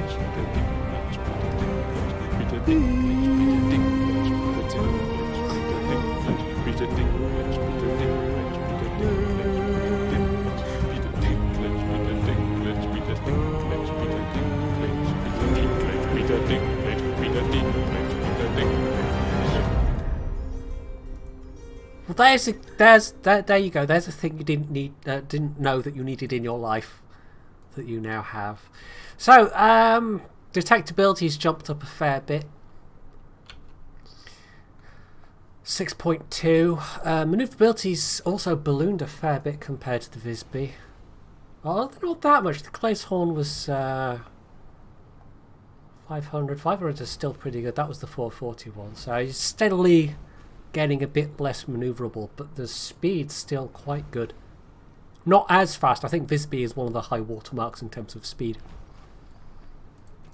AA defense. More Bofors guns. That's not terrible for a tier 6 destroyer. It's not going to scare away any carriers especially, but anyway. 10 kilometers torp, 68 knots with the 5% upgrade, and still about a minute reload. So yeah, overall, fairly solid progression from the tier 5. I heard the final, like, the last 2 seasons or so were a bit of a mess, and they just were frantically scrabbling to try and wrap up all the threads, which you think would have been a thing they would try and have an idea of ahead of time. I mean, quite famously for Babylon 5, for example, with the 5-year arc that had, J. Michael Straczynski basically it was I think literally a shower thought. He was having a shower one day and the whole thing just kind of popped into his head, or that's how he puts it anyway in his words. So he kind of conceived as this whole arc from the start, whereas with the Game of Thrones it kind of seems like in retrospect they approached it on a season by season basis after the point where they got away from the books, and they didn't really think, right, for these last 3 seasons or whatever it would be, or would it have been 4, I can't remember what was the point where it diverged. But anyway, the 3 or 4 seasons, you'd think they would have sat down and said, right, here is the story plan for these seasons. This is how we're going to work things through to get to that conclusion. And instead it seems like, yeah, they did it like the X-Files and just kind of winged it. And then tried to tie it all together at the very end in an entirely unsatisfactory way.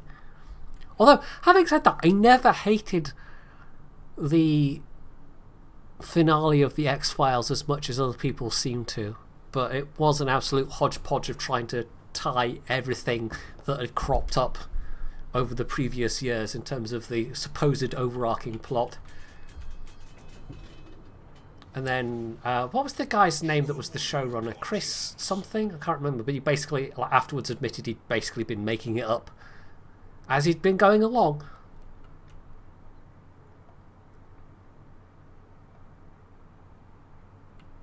Yeah, the final episode of, I don't know about the reboot or anything, or the continuation series they did of the X-Files, but the original run of the X-Files, they tried to, like all the black oil stuff, and the smoking man, and stuff with aliens, and they basically tried to tie it all together into a single thing, and it really didn't particularly make sense.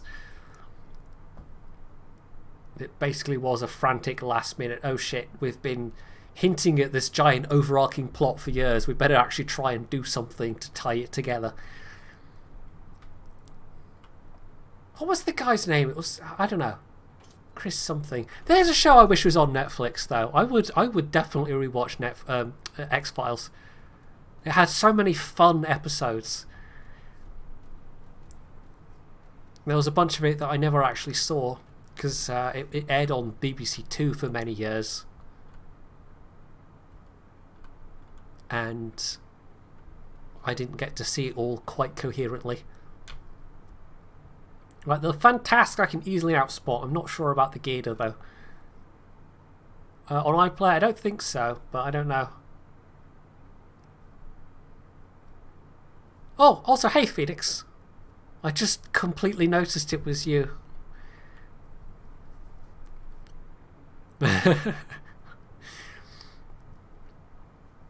Did you see the thing I put in the Warhammer group chat Discord thing?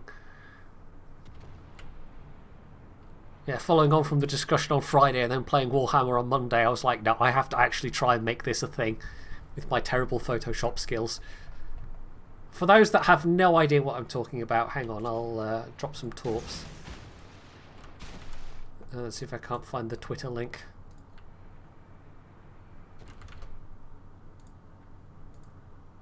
Oh, okay, yes, okay, you do that then. Oh, well, let me give you permission first.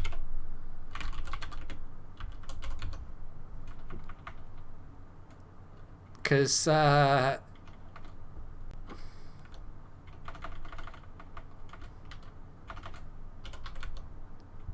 we go. Otherwise it'll jump up and down on your head and say, no links. Because a lot of the time I don't have moderators. Oh, hello Gator. Okay, the answer is I can outspot the Gator. Enemy cruiser detected. Engine boost activated. Yeah, this definitely feels a bit more sluggish. Fire.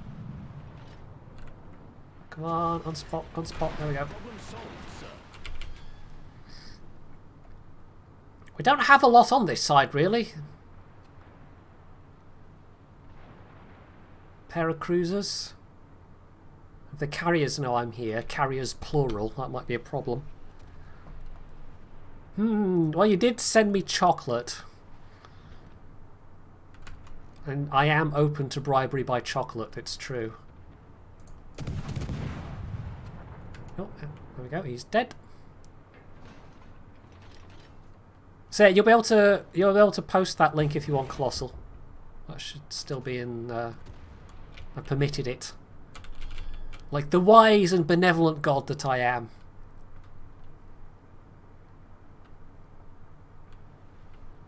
Yeah, radar, go away.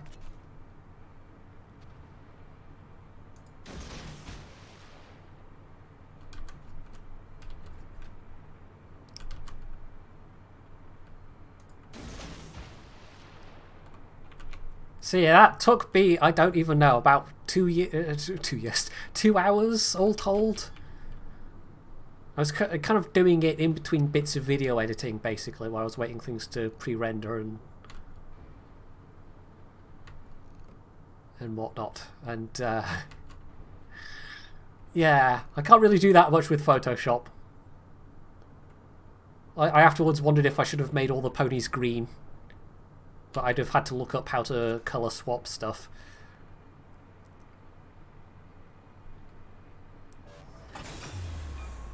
Engine boost deactivated. There's one torp for not a lot of damage.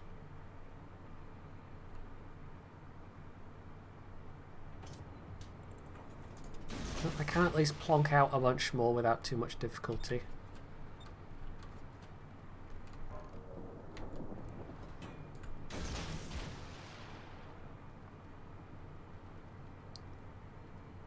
I can't even remember the exact discussion last Friday that led to it, but yeah. Just the idea of... I don't know, it just tickled me somehow, the idea of My Little Pony plus orcs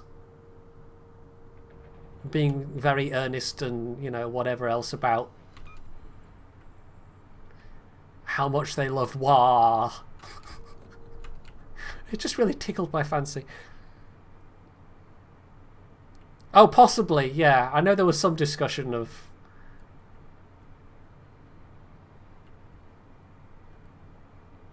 trying to explain bits of Warhammer.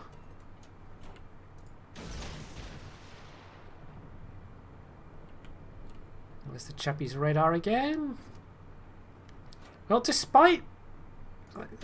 we were feeling a bit light on this side, but I don't know. The Hipper backed off. The Atago's just charging forward, balls to the wall.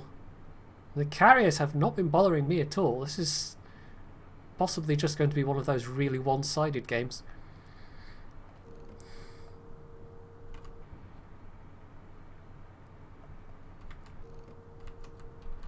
I'm not quite entirely sure what the Atago was thinking, but okay.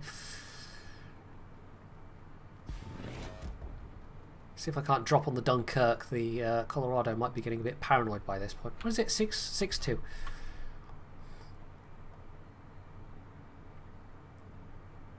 Ooh, about to be spotted. Oh, I just got away with it.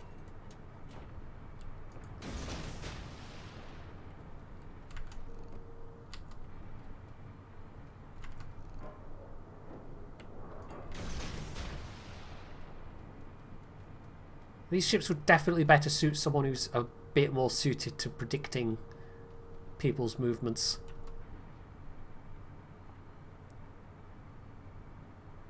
Of which I can honestly say I am not. Oh, no, now he's reversing.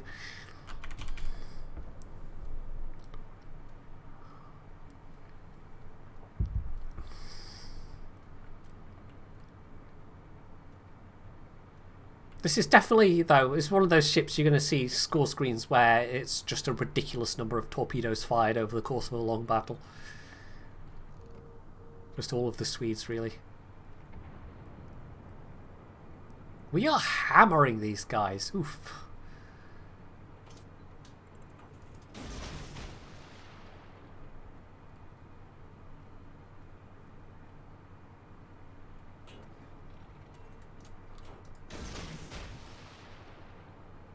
Colorado doesn't look like they're too much longer for this world. I'm going to pop a speed boost. Might even get the chance to hunt down a carrier. Furious is on the other side, but the view show might be closer.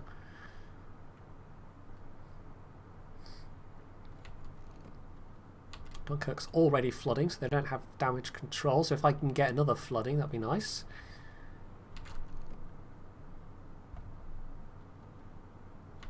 Have I overcooked it again, or is he just slammed back into forward gear?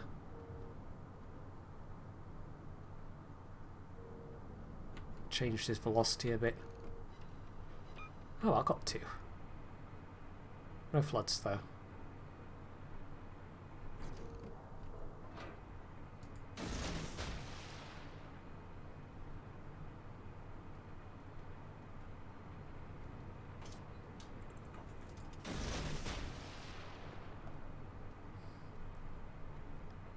Well, this has been a bit of a boring match, quite frankly.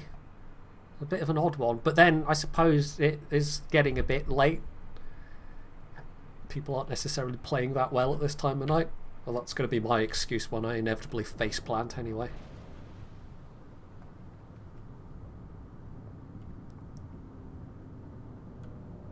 Can't tell if these are going to hit or not. Maybe?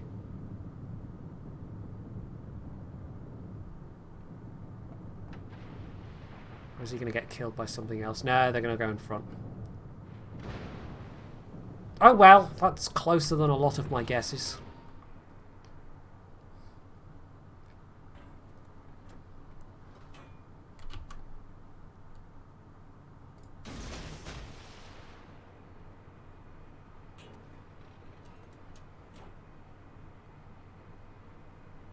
This was just a rout. I mean, we've lost some ships, but not a lot. Engine boost Chapayev is still alive somewhere. Oh, he's going down the middle. And there's the Ryusho. Right after I put torps out, but never mind, there'll be more back in just a second.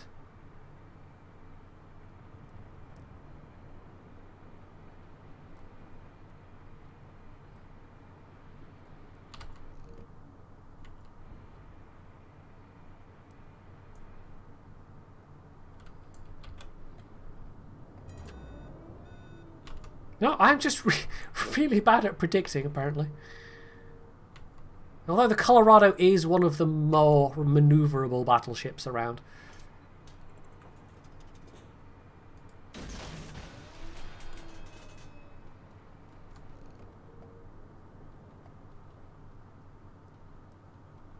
Right, this is just about the minimum distance. I think we'll need both sets to even begin to particularly do any damage to this Ryusho. Oh, he's moving. Well, that's just cheating.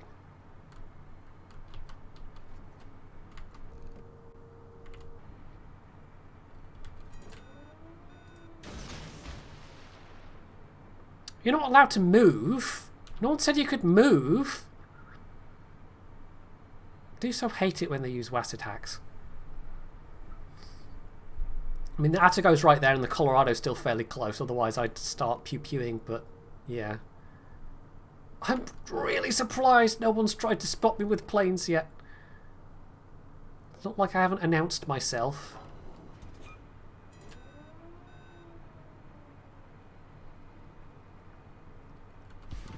Colorado's burning out.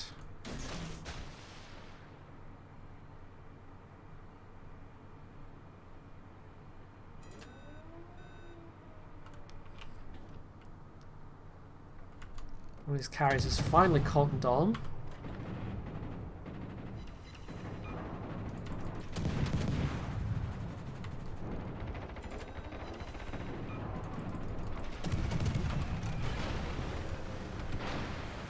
Engine boost activated.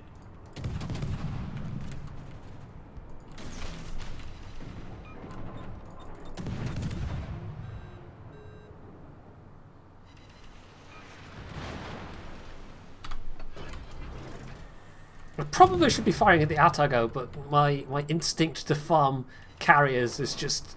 I must do it. I must farm the carriers.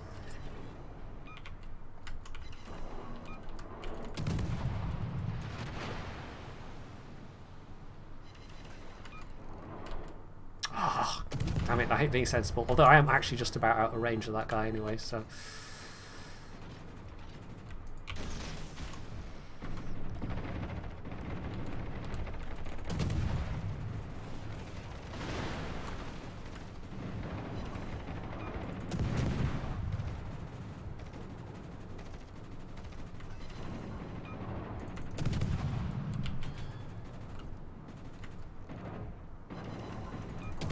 Might kill the Furious.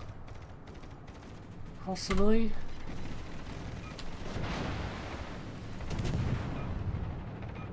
There we go. Enemy aircraft carrier sunk.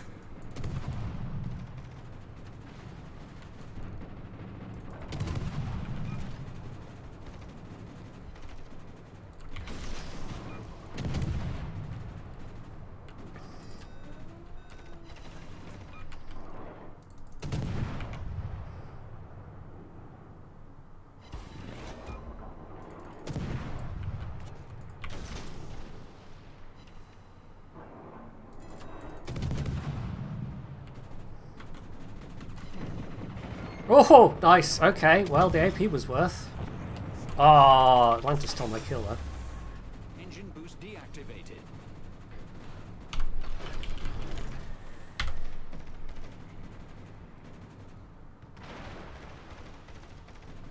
Well, it's hard to say that the AA was, like, super duper amazing, but we shot down a few planes. I don't think the AA is effectively much better than Tier 5.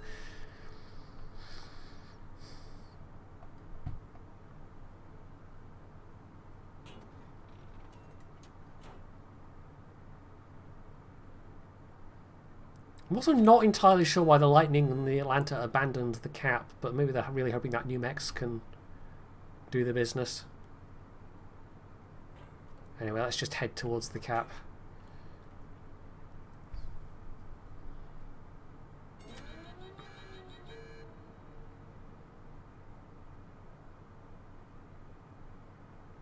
As long as the Chapayev gets reset. Oh, there we go, he's dead.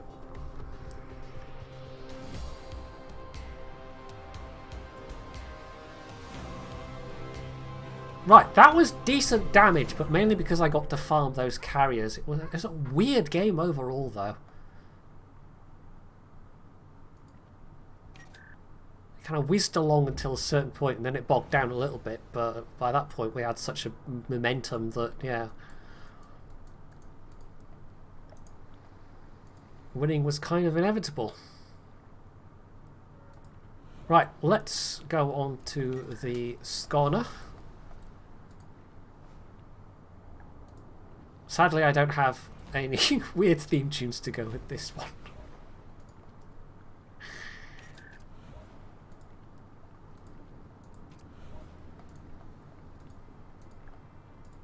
And I think we'll just outfit it exactly the same. Propulsion mod. And although some maneuverability of 3.2. Okay, it's not really worth the rudder shift when your base rudder shift is 3.2 to begin with.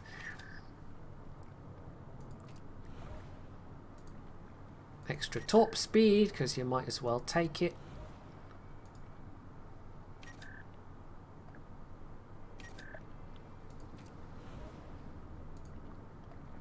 And camo and flags.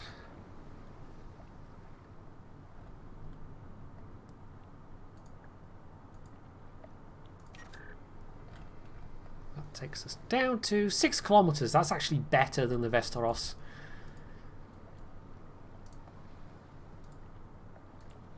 And the AA looks like it's a pretty decent jump as well. When we had, what was it, some 20 mils in a 25 mil, pair of 25 mils and 3 twin 40 mil mounts. So tier 7 gets a serious jump, it looks like. The main batteries are dual purpose. And also look like they've got some kind of rocket rails, interestingly. I don't know if I noticed that the first time I played this. And more Bofors 40 and 25 mils. So yeah, that looks like a pretty good jump in AA. That's a pretty good rating for this tier. Torps, 12 knots, 80 knots with the boost, slightly faster reload, still not a lot of damage. 7,000 and change.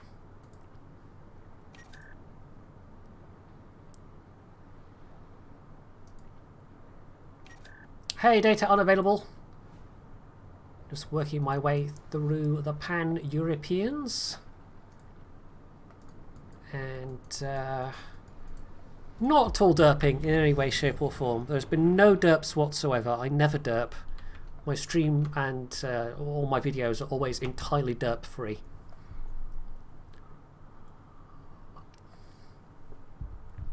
It's well known. I'm the least derpy player of World of Warships in the entire history of World of Warships. Everybody knows this. I'm famous for it.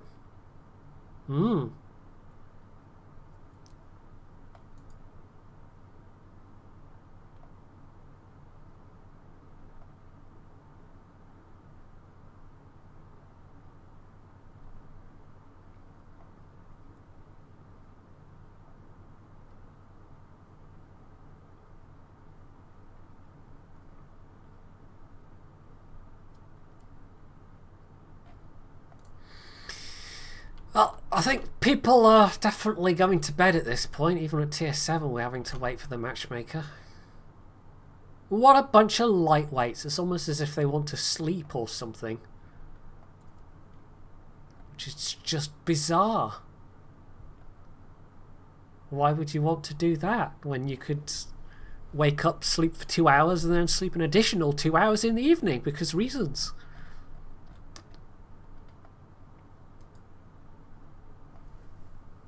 Honestly, I think it's just the antidepressants that, but they're not nearly as bad as... Was it the first lot or the second lot that just made me fatigued all the time? Well, these ones, it's not so much that horrible chemical fatigue as it is just feeling a bit more tired.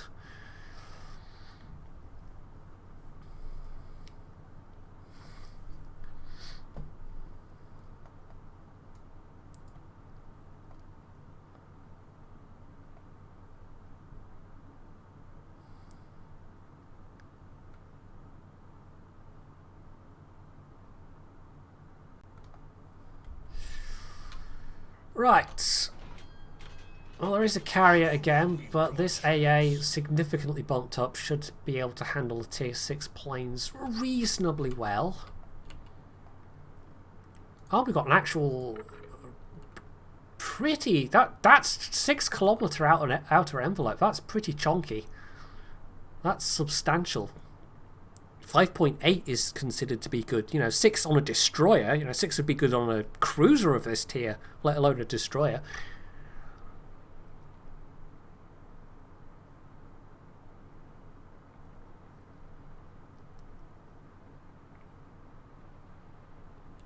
Yeah, zero gravitas. That's really why I've mentioned this in a couple of videos from last year as well. But that's why my videos got so, you know, my upload schedule got so disorganized and messed up. It was a big chunk of last year was spent trying to find antidepressants that would actually not have horrible side effects. And instead I've ended up with one that's got some kind of minor side effects, but nothing I can't live with. But yeah, it's not especially fun going through that process. And that's the thing, you just kind of have to go through the process. You just have to grin and bear it. You can't really do much else.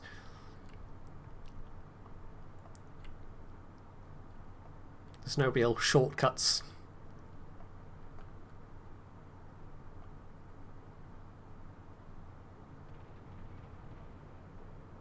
So it's usually 1.5 to 2 months before they actually find out, you know, if it's working, if it has any horrid side effects, and then you have to have a couple of weeks to let that get out of your system, and then you try the next lot and go through the whole thing all over again, and before you know it, you know, 6 months have gone by and you still haven't found ones that work.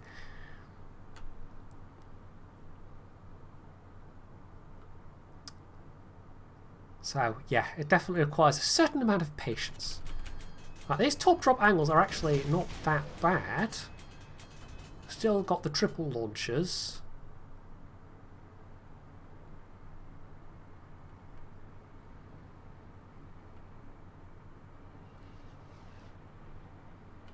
I mean, tier 7 is it's kind of reasonably competitive tier for destroyers anyway, but a lot of them have quite bad detections at tier 7. It's that tier before you get to 8 when suddenly, of course, you've got the concealment module available. Is this Amagi? Yeah, they are. Okay, that's interesting. So it's already reasonably comfortable in terms of its detection.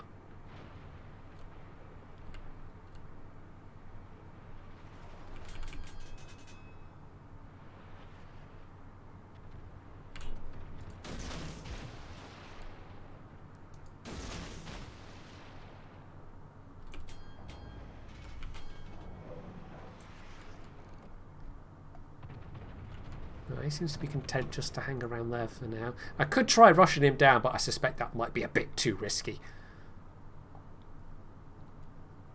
And I'm not convinced even with full spreads that, like, once you take damage reduction into account, I think even if I hit all 6 torpedoes, I'm not convinced it would be enough to kill him. Oh, it's tempting to open fire, but that spotter will see me if I do.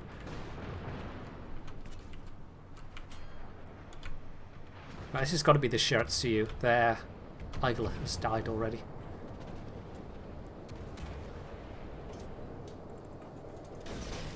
Oh, hello Ismail.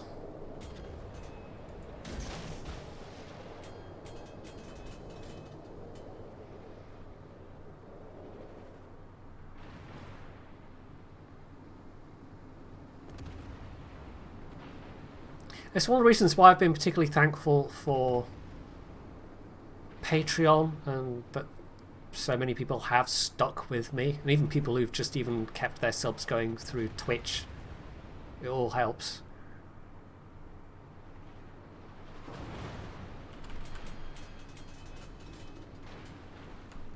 Oh, that's not what I meant to do.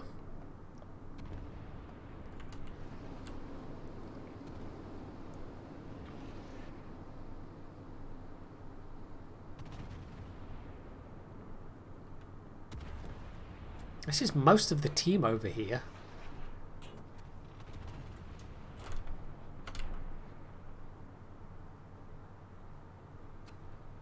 Right, Shiratsuyu, where are you? If I had a Hydro, now would be a great time to use it.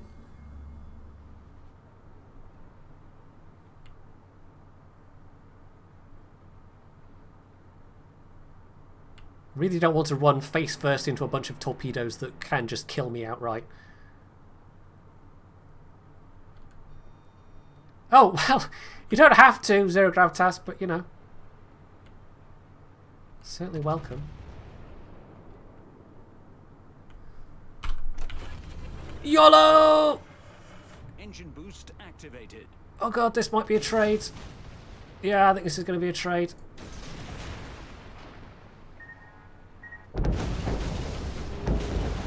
Ah, only 2 or 3. Wasn't enough to kill him. But he's dead.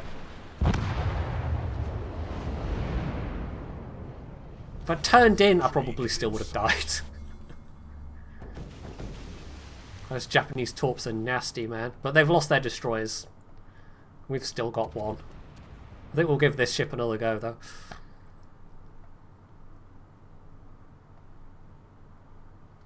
Apparently none of the cruisers had a Hydro available. That would have made that so much easier.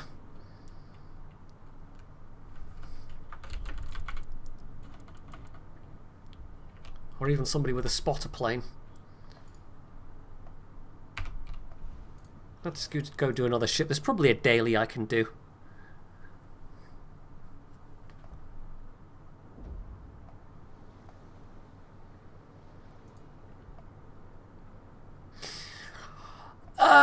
Let's see. Oh, there's quite a few dailies I could do. Hell, we could have a go in the Marceau. This has had some nerfs. Grab one of the test captains for that.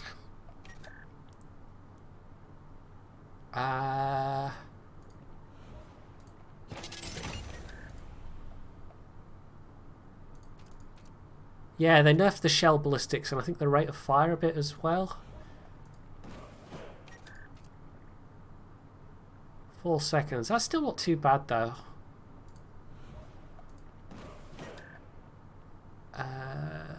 Do we want extra?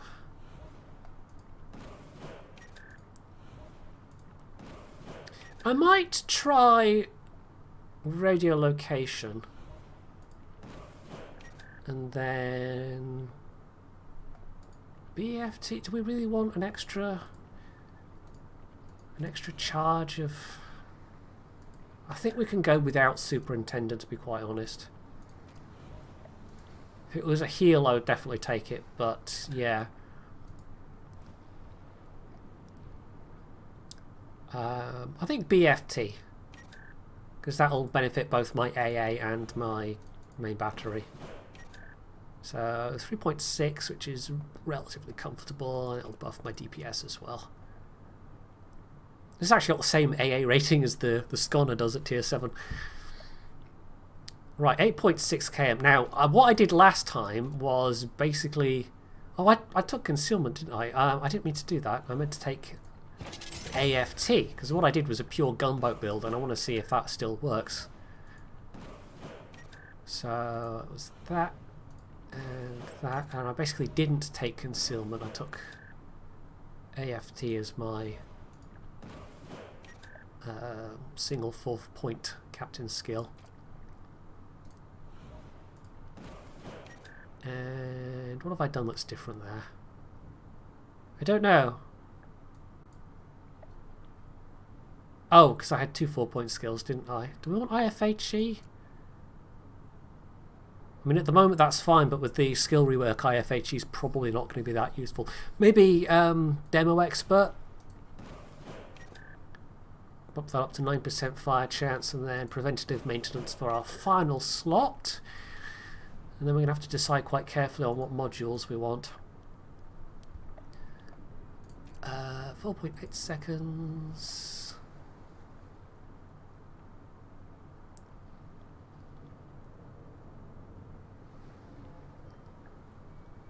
Do we really need the... like propulsion mod for sure. AA guns rather than the torp tubes modification. Let's try that. Engine room protection. Main armaments mod 1. So yeah, if I could take concealment system and get that down quite a bit. That would take me down to probably something that's still quite bad to get 8.6 is barely better. I'm wondering if it's worth taking steering gears. Let's see what that would give me. 2.9 seconds. Let's try with concealment before we take the steering gears mod. That's one of the reasons why we always get free dismounts on test ships, is so we can experiment with different setups. And, well, we've got 13.8. What we can slap on top of that is the gunfire upgrade, and suddenly we've got 16 kilometers, which is not, you know, if it was just a cruiser at tier 10 with 16 kilometers range, it'd be a bit naff, but basically we're going to run around like a Mad March hare and pew pew things and try and set some fires. Absolutely want the speed flag. We want November Foxtrot and November Echo Setter 7, and I think Juliet Charlie as well, because we will be getting shot at a lot, and if we get detonated, that's just going to spoil all of our fun. Is there anything else that'd be super useful? Die Hard? Not Die Hard. Hotel Yankee. I barely ever use my Hotel Yankee, but just for hilarity of it, just in case it comes down to ramming another destroyer, for instance. You never know. It could lead to hilarity.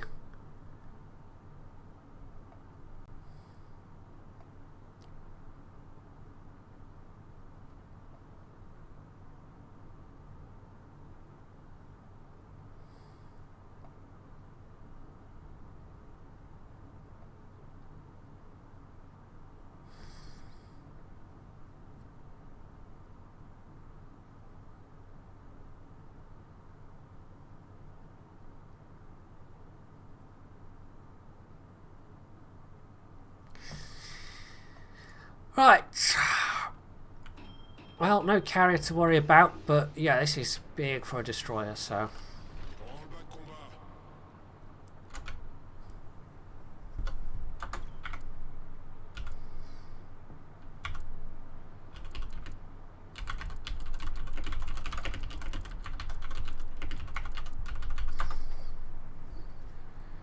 Yeah, we're facing off against, well, the fun task would have to be built not even remotely for stealth to, in fact, even if they weren't, I think they'd still be able to outspot me, and of course there's radar as well.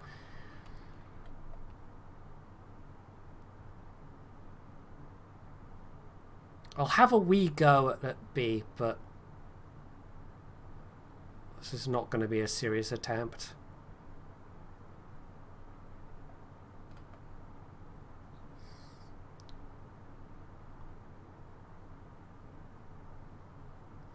I'm not offhand sure what the main differences between this and the Kleber are, to be honest. I think it's the defensive.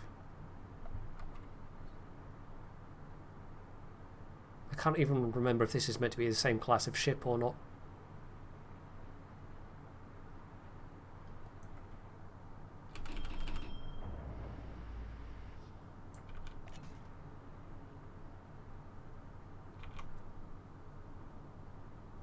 There's very little chance I'm going to get to full cap this, but you never know.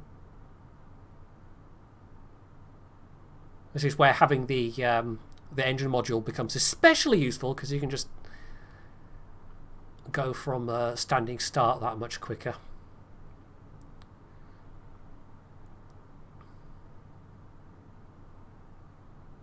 Ooh, 20 seconds. We might do it.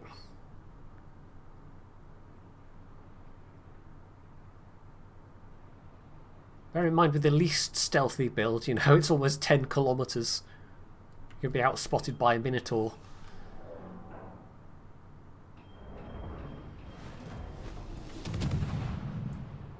Pew pew! Let's see who fires back.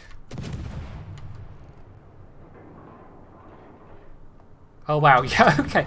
Those arcs really are, like the ballistics really are a lot worse than they used to be.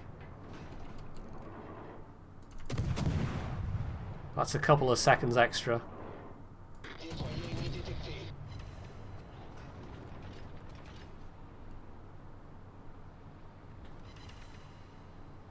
Oh, and that's all shattering as well. Maybe I should have taken IFHE.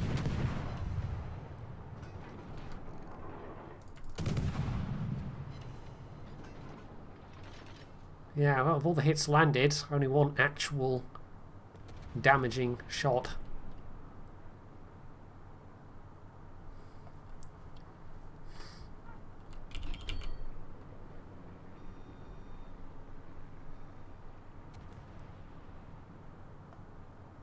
Right, let's whiz down south. It looks like there'll be things to shoot out there.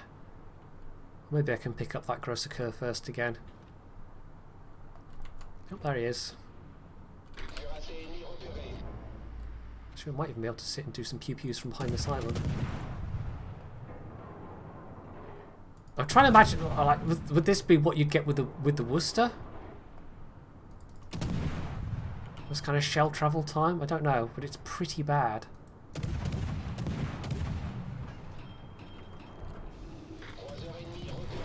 Really not hard to maneuver to avoid these.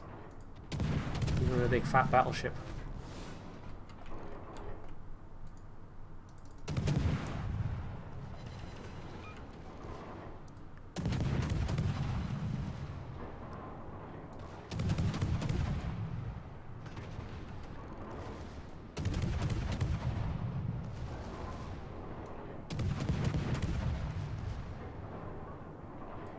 Well, yeah, this is going to take some getting used to. I only played a couple of games in the Marceau before, and it was fun.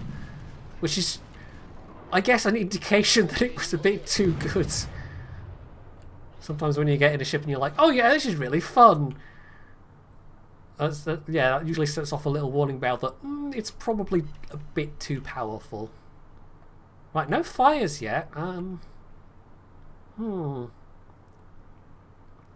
Really not a lot of damage. I've just been getting lots of shatters. I wonder if they nerfed the shell penetration? Don't think so. I mean, they were... Are the 127s instead of 130 whatevers? I think that makes a difference. Well, there's the Shima. Could try intercepting them, but I think that Bismarck might be doomed.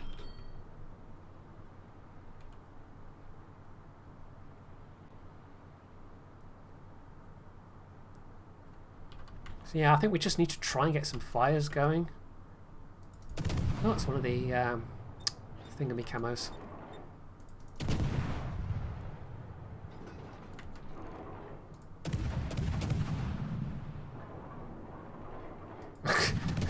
Right, I'm really finding it hard to calibrate these shells. There we go, first fire. Gosh, this is going to take some practice.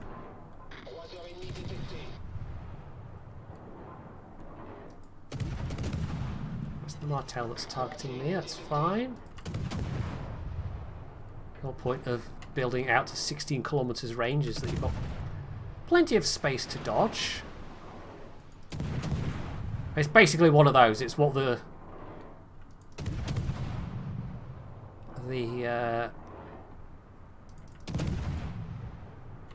Habarovsk aspired to, or aspires to. I don't think it does it quite as well these days. I just need to try and get another fire in the Yamato, basically.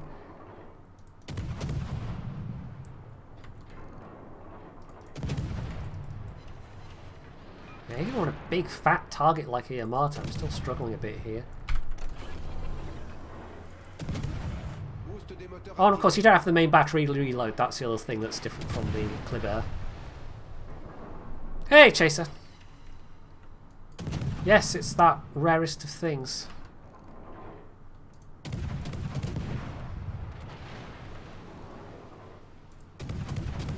Gosh, you're practically leading half off the screen here.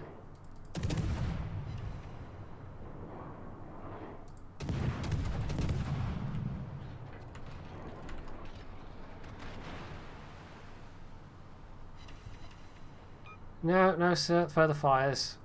We're getting a very high ratio of shatters with the... maybe you need IFHE. I was really hoping I would get more fires than this so far. 9% fire chance once you take fire resistances into account is not actually that much.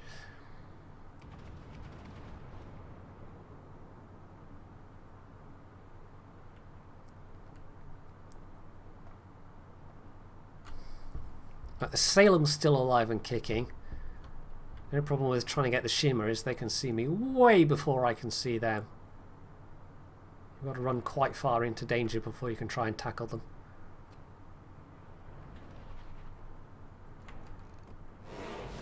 Which might not be the wisest plan right now.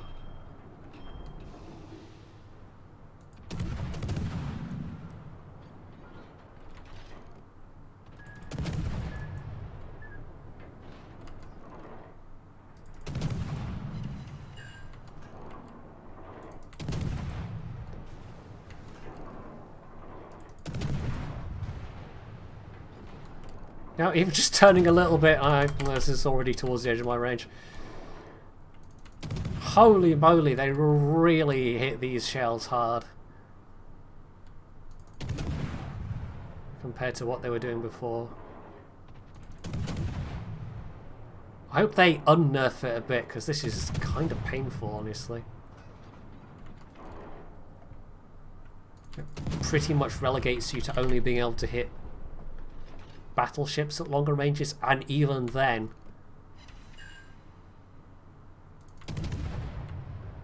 unless you get fires you're not going to be doing a lot of damage.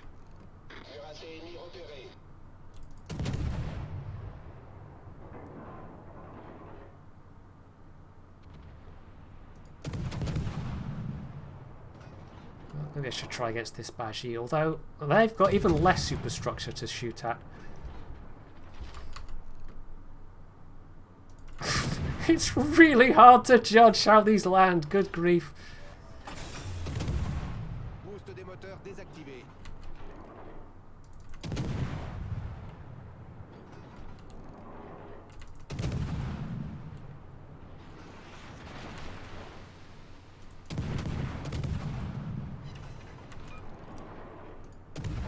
Yeah, even someone turning away slightly is enough to throw off basically all of your shells.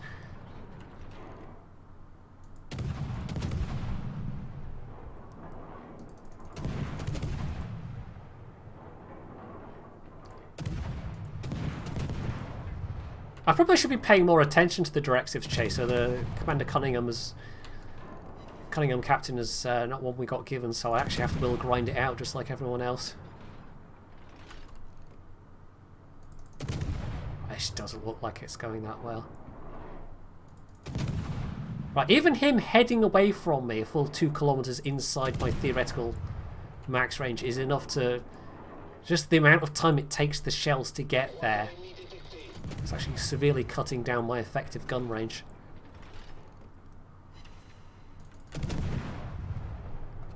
So it's not even 16 kilometers quite fully. I think I've done a lot more damage with the old Marceau by this point. I'm missing so many of these. Come on, give me fires. I need fires. I mean, it was already kind of dependent on RNG to have a good game in the Marceau. But yeah, this is just a bit painful.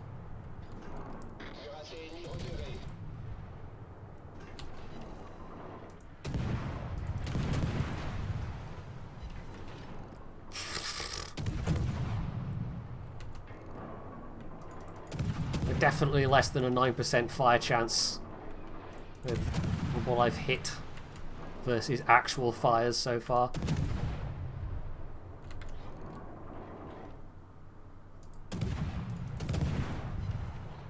Right, if I get unspotted I might be able to cap, but yeah, we've fairly solidly lost this. And I've done nothing. 85 hits for 1 fire and 8,000 damage is nothing. Yeah, it's like 85% of those have just shattered. This might need IFHE, I don't know.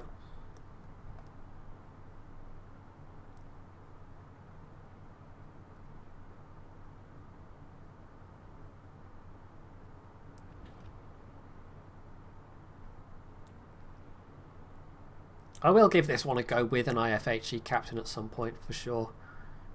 But of course that cuts your fire chance down even more. If the IFHE rework goes ahead as planned, then it'll be a hard choice. You'll have to choose between doing a bit more damage at the expense of potentially setting fires, or else you know, commit to trying to set as many fires as you can, but at that point you leave yourself completely at the mercy of RNG.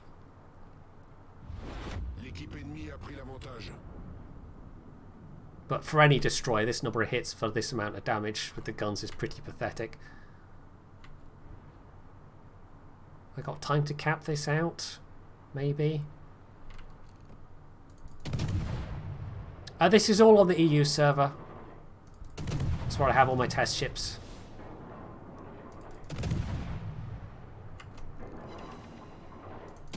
More shatters. Well, that was rubbish.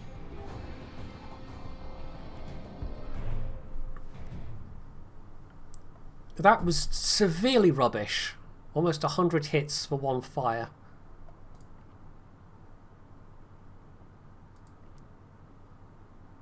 Wow, if Marceau comes out like this is going to be a hard pass from me. Let's see if we get lucky with our container at least.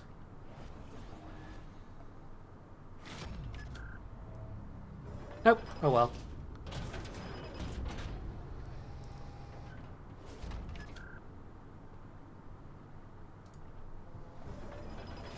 Might as well open the ones I do have.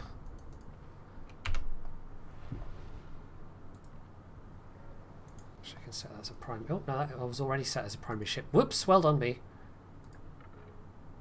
Good job, brain. Good job. Right, we want... Let's go back to the Pan Europeans. Let's try the Scornet again. Or we don't, you know, exchange our ship for somebody else's ship. It wasn't even me that got the kill. I landed 2 torps into him and that wasn't enough to kill him because they do so little damage. But I do kind of want a game again with an aircraft carrier just to put that through its paces.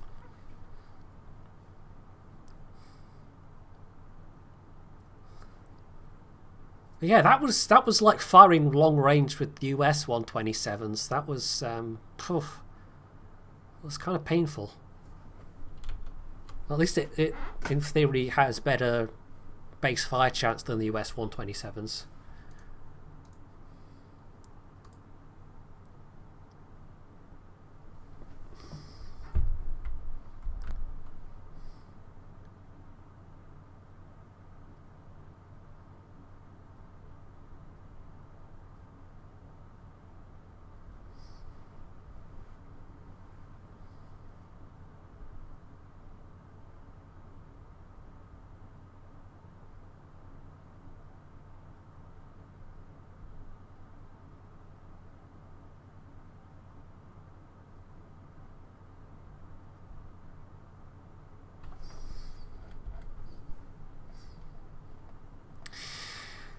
Well, that's the carry I wished for, but again, lower tier 1, so shouldn't be too difficult.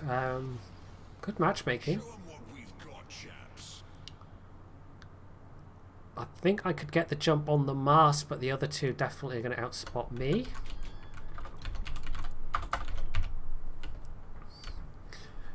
And of the rest, I mean, the Trento's SAP is obviously something to worry about. Fiji definitely, and York potentially. Shores, as long as I stay away from them, might not be too troublesome for me. I don't know.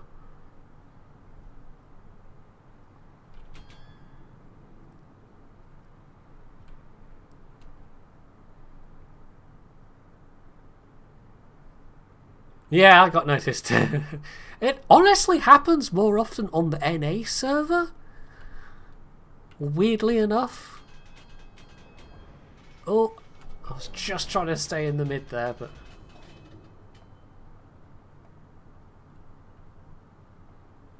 Let's see if we can't get the mid cap. If we can't, we can just block the centre.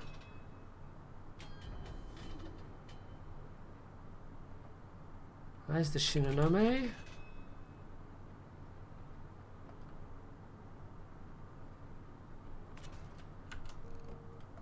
Bet they're behind that island, but you never know, they might be sitting somewhere else. Got a fast enough torp reload that we can afford to waste on a few on blind drops.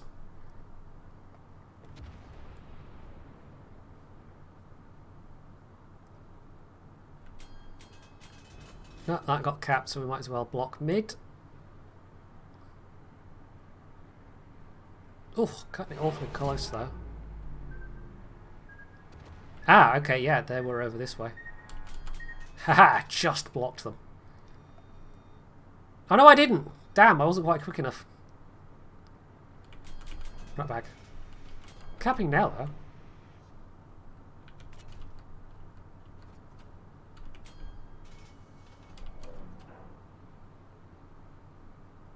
Well, that's the Fiji blocking me now. But I don't think they're getting any points from this while it's contested, so that's fine.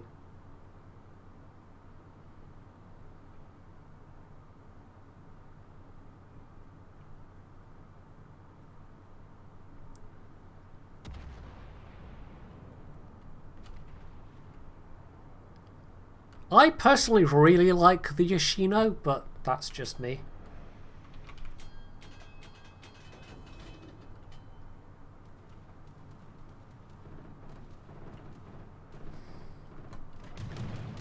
Daka, daka, daka, daka. Well, immediately nailed a plane. That's nice.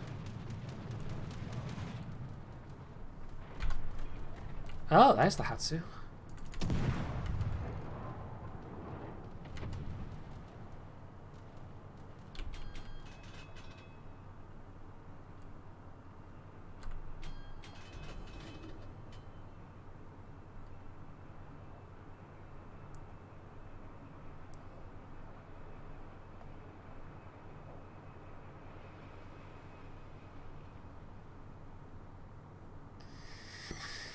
Well, I don't really know where to go for now. I might try dropping into that Fiji smoke. I don't think the Shinonome... Isn't that like 6.1? I might actually be able to just outspot the Shinonome. He's fairly low health anyway. It's possibly a risky move, and the Hatsuharu is still around somewhere, but if they've backed off over this side, which I'm hoping they have, I can make an unexpected drop into this Fiji smoke. Oh, both Shinonemi's out of it. Aminakaze is still alive, though.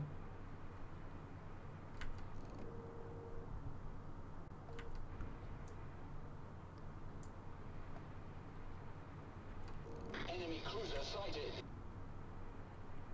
Oh, there's the Hatsu. Enemy destroyer detected. Where's the York? They might well have Hydro, so I'm going to be slightly wary of that. I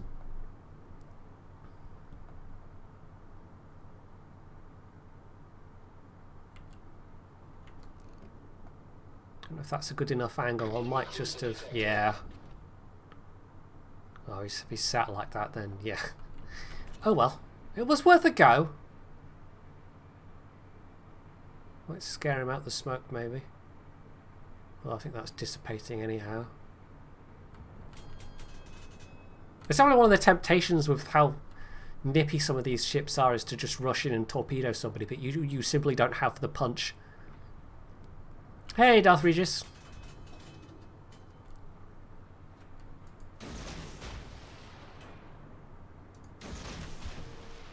These are really more harassment torpedoes than actual I'm gonna kill your torps, unless somebody's very low health.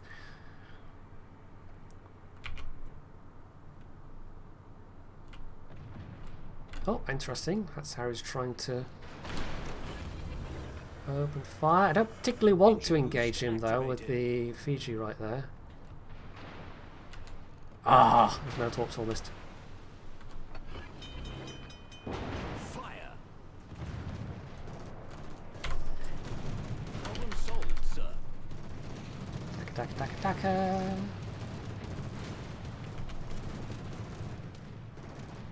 So they're focusing the Minakaze for now. Right, this Fiji should be taking all kinds of fire. I might as well use my guns. So we're getting away from this guy anytime soon. Ooh. Come on, guys, it's Fiji. It's nice and squashy, right there in the middle. Lovely squashy British cruiser for you to target. Anytime you want to hit it, it's fine by me.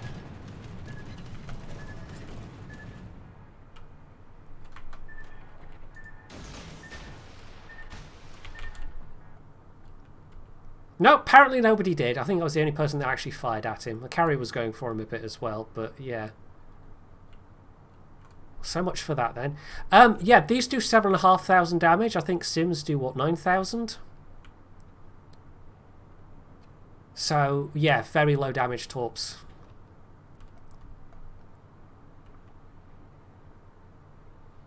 Well, that was a thoroughly disappointing response from my team there. Not gonna lie.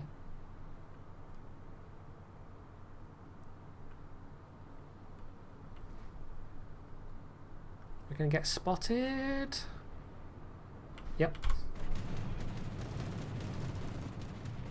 Well, I did say I wanted to try out my AA, I suppose.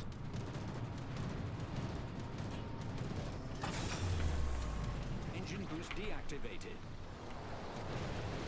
Oh, bailed.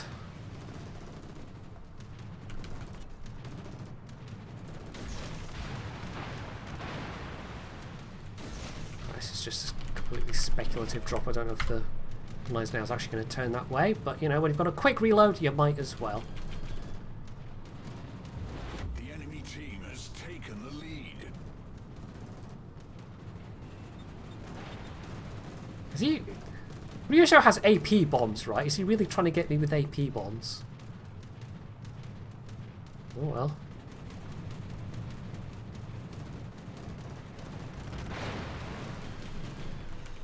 Okay.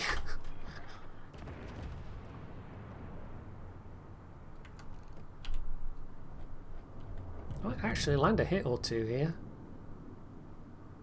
You'll see what I mean about harassment torpedoes. Almost more useful for trying to get floods on people.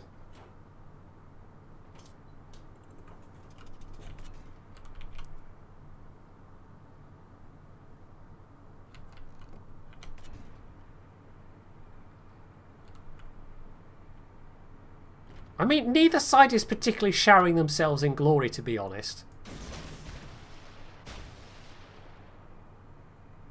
So we could still take this, but yeah. Given the rather desultory response most of our team has been displaying, I'm not going to count on it. I think that the lack of punch of these torps is possibly the biggest thing in making it a not especially decisive ship in terms of trying to influence the outcome of a game. The team has taken the lead. We might as well get on those right away. They're going for the Congo, so they're going to detect me.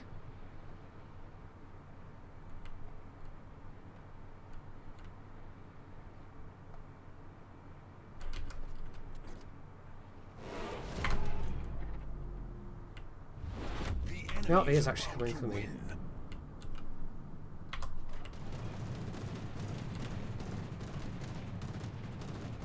No, going for the Congo, but never mind.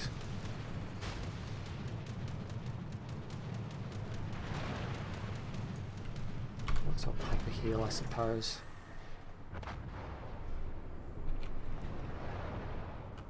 Right, he's called his planes back. He's probably possibly sending more my way. Oh, the guy's now behind the island, not in front. Derp. Oh, no, wait, there they are. Not done yet. Daka, daka, daka.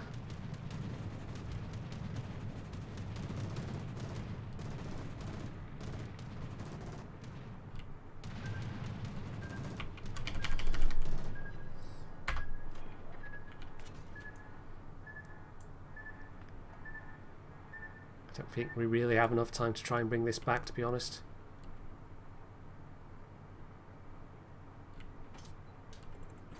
Is that had Saharu smoke? Not entirely sure. Oh, I'm spotted. Engine boost activated.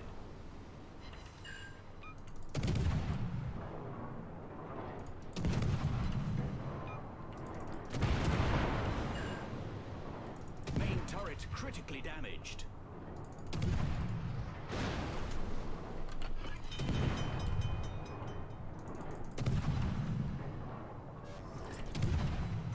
I've at least got a decent rate of fire.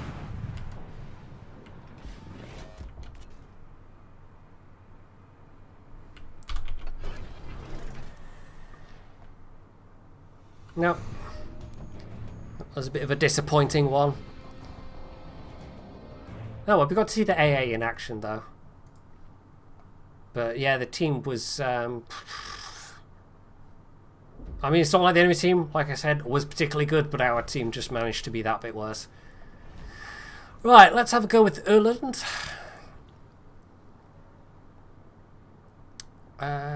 It's... which one? That one's the one we want. What's the tier 6? It's alright. I think it might be one of the weaker ones of the line, to be honest. But they're all a bit odd anyway, just in terms of how very little damage their torpedoes do.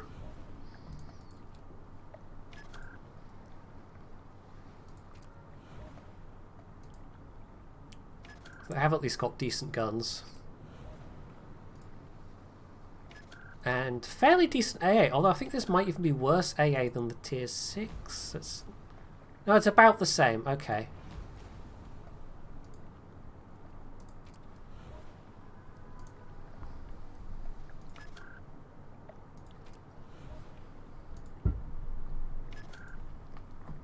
Make sure our consumables are in place. Flint Black or Neustrashimi? I'm sure the Neustrashimi has its fans, but either the Flint or the Black, whichever you prefer. Black probably has more fun factor overall.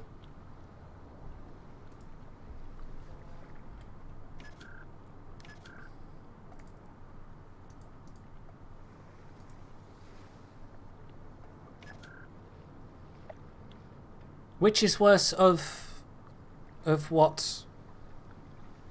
WB? Wabiva. Again, one of those names I never quite know how to... Yeah.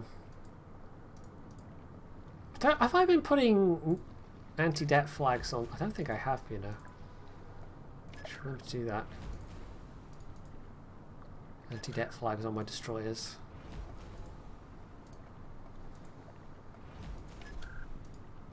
Certainly have enough of them. Oh, yeah, I mean, it means it's a bit of a sideways, you know, it looks like the DPS is about the same. It's got the same outer envelope, though. Continuous damage 167. So, yeah, that's a bit higher. Flight damage is a little bit higher. So it's only a small improvement on the previous tier, but the previous tier is pretty good for tier 7. And this is still pretty damn reasonable for tier 8. Okay, W Beaver. We'll stick with that. No, I'm looking at flags. I think that's everything. Yep, consumables, flags, camo, modules. I'm always paranoid I'll forget to do something. Furious is, I think, pretty decent.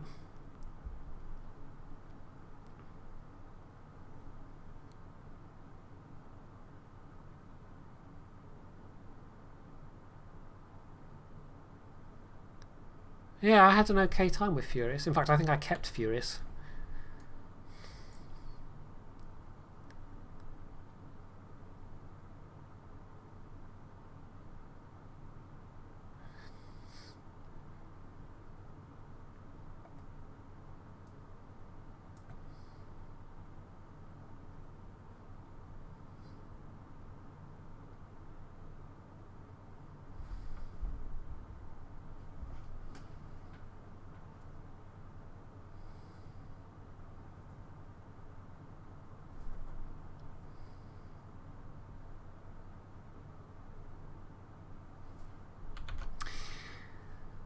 Again, even at tier 8, it's taken a fair old while. But we're now at 2:30 in the morning, where I am, so that's probably why.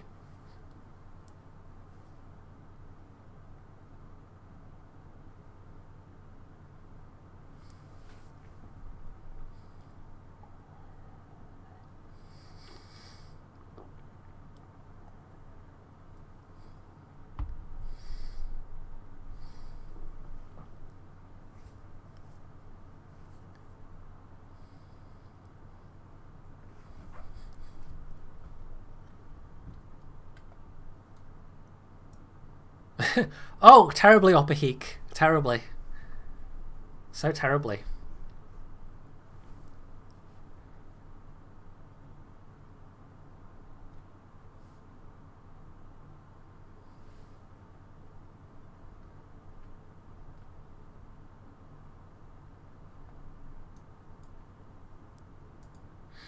Was this shirt to you a good ship? I'm trying to remember my experiences of playing it now.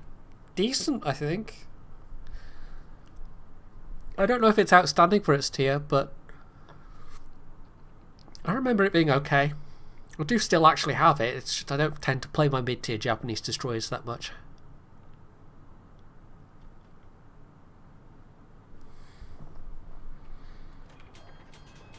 Right. Let's get to it. We're now at 5.7 concealment. So better than the tier before, although we do feel a bit bigger. Torp angles are worse. And we're on that awkward 2 turret arrangement that people are so not fans of on the Ognivoy, and I think these are rather worse firing arcs than the Ognivoy as well. Torps, however, still 12 kilometers, but you've gained in speed and damage. 10.7k. Not a huge amount more than 7.5k, but it's certainly an improvement.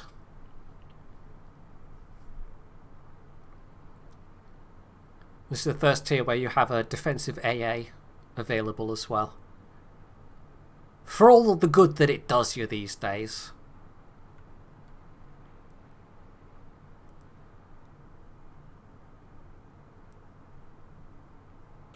Well, things like the Cossack, when I was testing the Silivangi especially, things like the Cossack are scary because they have considerably better concealment and they can massively outgun you. And you couldn't even speed boost away from them because you don't have a speed boost because reasons. I still feel that's the most bizarre decision of the Silivangi, is not giving it a speed boost. Like, there are some other odd ones, but yeah, having a destroyer without a speed boost that doesn't have a very, very good base speed to begin with. I mean, it's decent, although very slightly slower than the Ognivoy by like half a knot or something like that. But yeah, it's a real hindrance.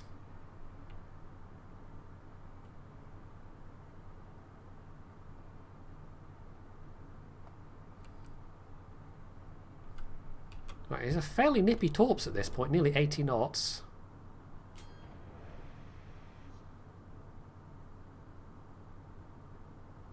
No, he's still laying smoke.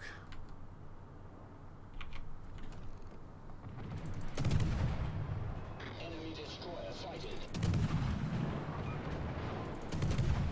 At least got a faster rate of fire than Ognivoy, I suppose.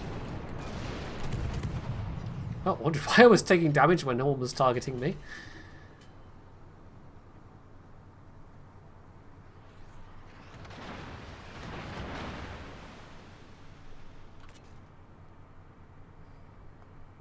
Yes, hello Tashkent, thank you very much.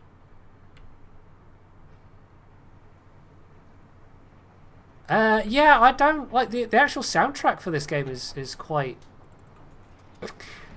good. There's some good tracks in it.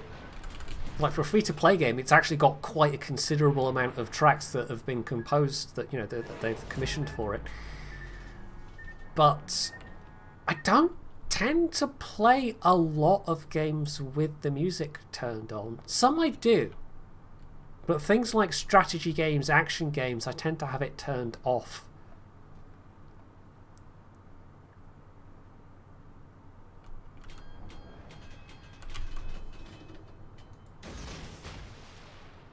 Oh, that guy's turning away, isn't he? Yeah. I haven't even checked if this radar. No, unless the Edinburgh does.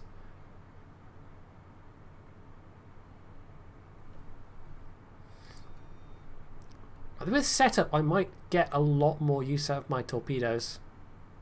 Torpedoes to port.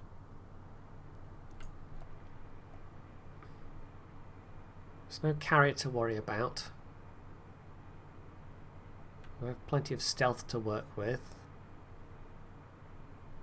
The shimmers will outspot me. I can't remember what the lightning has offhand.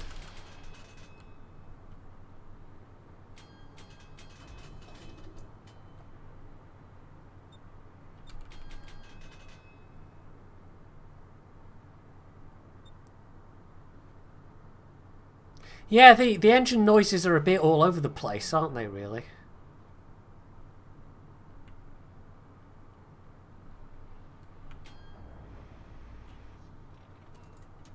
I don't know if this can get there in time, but we'll see.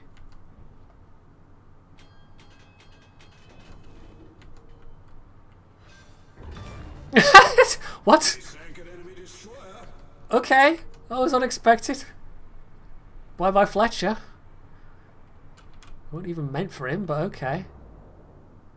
And one hit on the Yamato. Is that going to be? Yep. And I hit the aft as well, so I got nearly the full damage. Which was nice. 5.4, okay. Yeah, I remember the lightning. I'm actually grinding the lightning at the moment. I should know this. I remembered it being fairly stealthy, but I wasn't.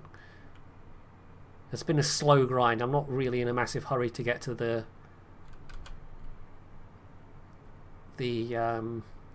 what should we call it? The daring.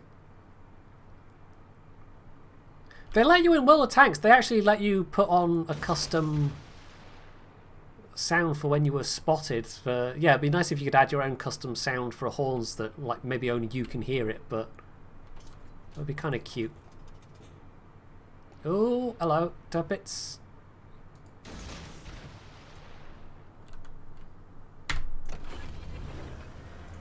That's not really what I wanted to see. Activated. Open fire, because the sooner we can gun him down, the better.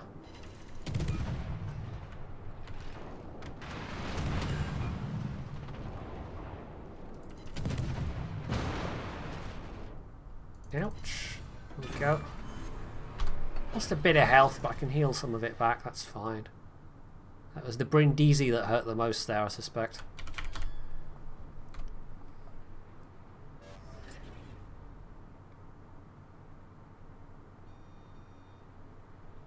Right, where to go now? Kind of tempted to make a go for the Conqueror, but there's destroyers around there. Let's just head south and see what we can do. Maybe. I'm not a huge fan of destroyers without smoke overall. Honestly. Especially with carriers being like the interaction between carriers and destroyers at the moment is not exactly great. This line at least has decent AA, which, well, better than the French do anyway. But even with ships that have smoke, the interaction between carriers is often not fun.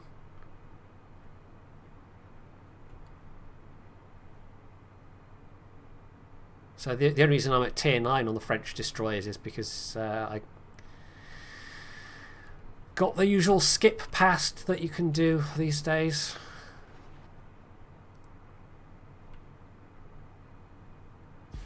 Let's make things go quicker. Right, these guys are heading away from me, which we don't really want. Maybe I'd be better off on the other side. There's a bunch of battleships over there I could play with. Don't know. Which way are you turning, Hindi?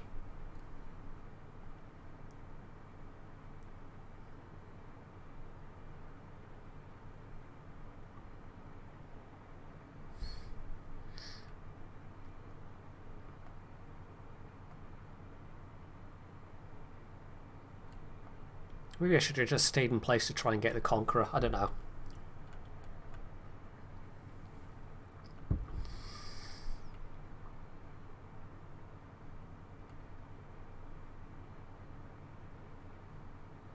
I've probably missed out on an opportunity to do much more damage than I have in this one. I might give this another go. See if I can't play a bit better. Although, given that we're approaching 3 AM, you know, better is a relative term. Even though I'm feeling relatively awake, I'm almost certainly not exactly at my sharpest right now.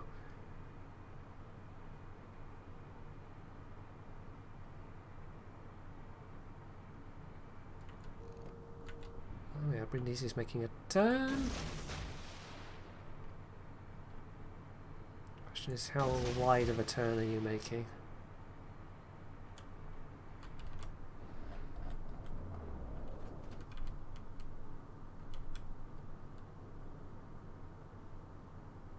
Okay, this first group I might hit maybe one.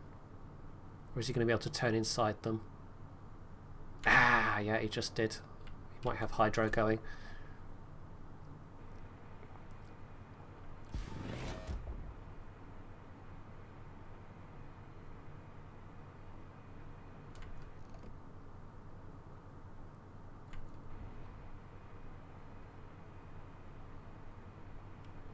But hopefully they're now assuming that, oh, okay, they've dropped their torps. I don't need to worry about dodging too much now. Hopefully. I thought this cap was going a lot better, to be honest.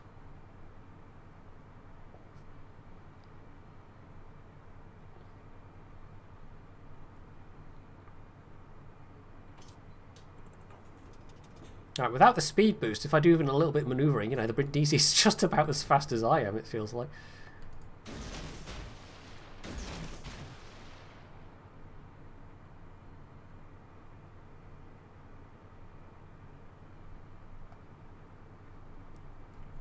This might also be the first of them that has over a minute reload.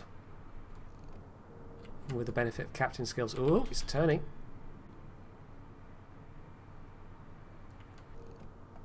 It's going to eat some of these though. Gosh, how is this? I just really felt like it was going a lot better than it suddenly is. Right, 3 good solid hits, but how is everybody dying all of a sudden? Good grief.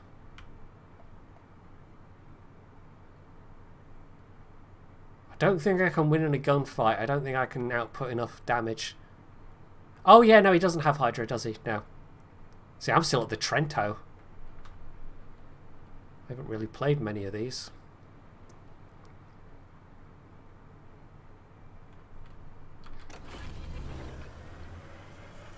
Engine boost activated.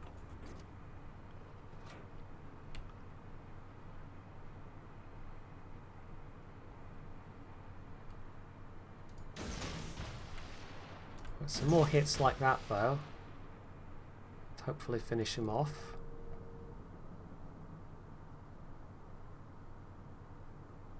Gearing can maybe cap A. We can still win this. Also, quite notably, that's not a Jean Bart, Brindisi. You're not playing a Jean Bart right now. Your name is Lies. All of the lies.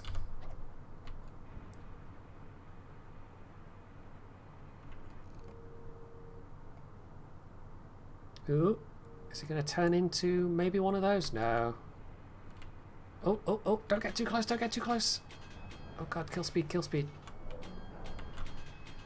What's my thing again? 5.7? Yeah.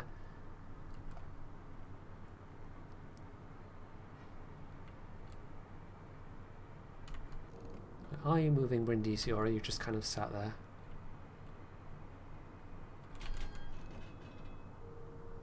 Yeah, he's moving. Moving at low speed.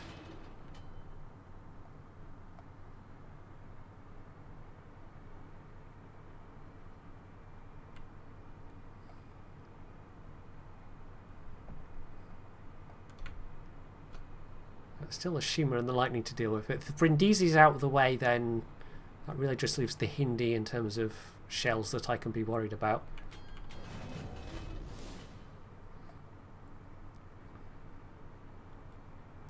Gosh, this is very close.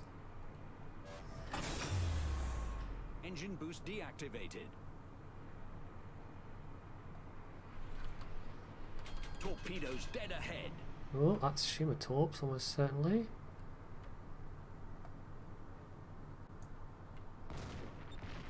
Yeah, that's Shimmer Torps. Oh, oh! Balls, hello. Low health at least. Oh, yeah, no, that was the Brindisi. That hurt. Ouch. Yeah, those SAP shells are nasty. I thought I had enough clearance between where I was and that island, but it wasn't that got me killed. It was the Shimmer outspotting me that got me killed. Yeah, that was just SAP. Blap, gone, dead.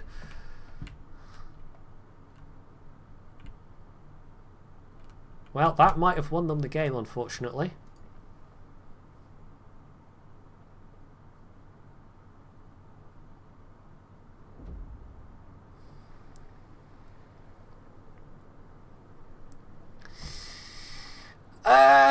Right, Östergötland is next. We can outfit it while we're waiting for that match to finish.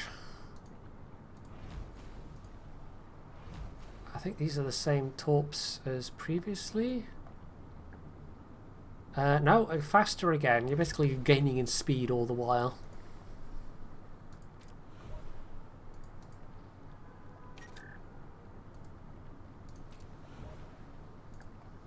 So I was really hoping to kill that Brindisi before I started encountering destroyers that could outspot me, but alas, it was not to be.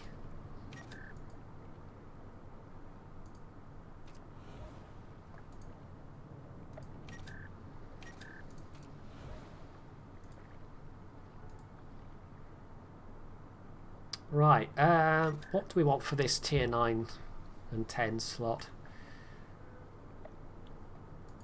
Extra main battery reload? We've already got a very fast one. Torp tubes modification, perhaps? 100 seconds. It's starting to get up to the point where the reload is a bit more significant. But we could also take this, which would give a boost to AA. Try it with the torp tubes mod, which potentially makes your torp tubes more vulnerable to being knocked out.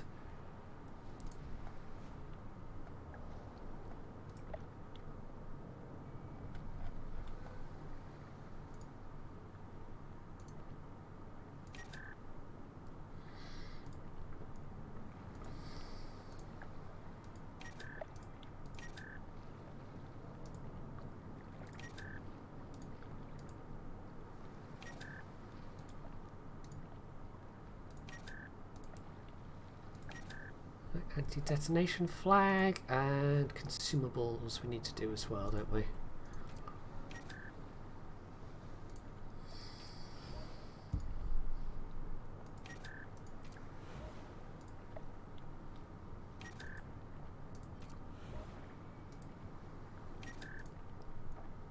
Right. Well, while we wait for that captain to come back, I'll just get some more water.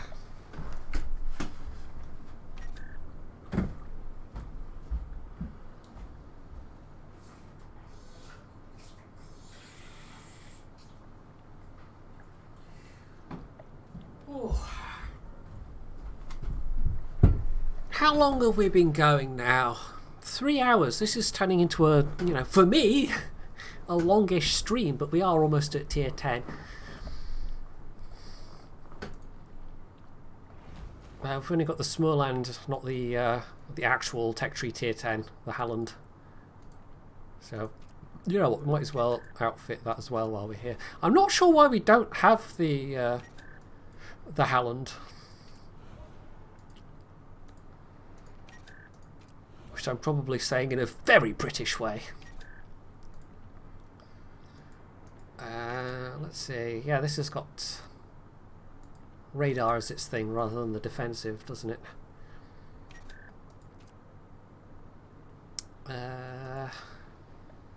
Also, I think slower torps.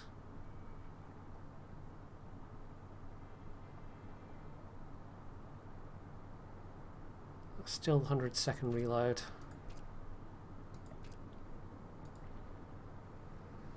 You could try and, let's try and put this one more of an AA spec, just as, you know, if we do come across a tier 10 carrier.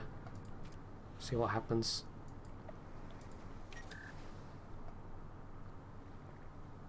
I'm just warming up to a 24-hour stream, sure. We don't have it for direct comparison at the moment, so it's hard to say, Shiva.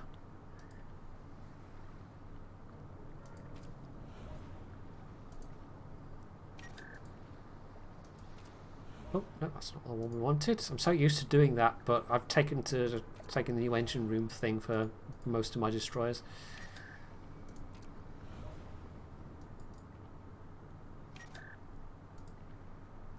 Right, so what is the...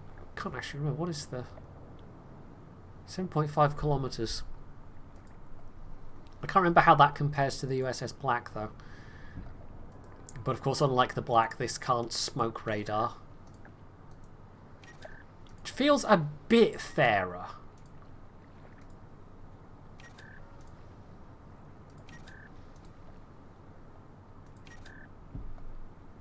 Oh, I don't need to do camo because it's got a perma camo.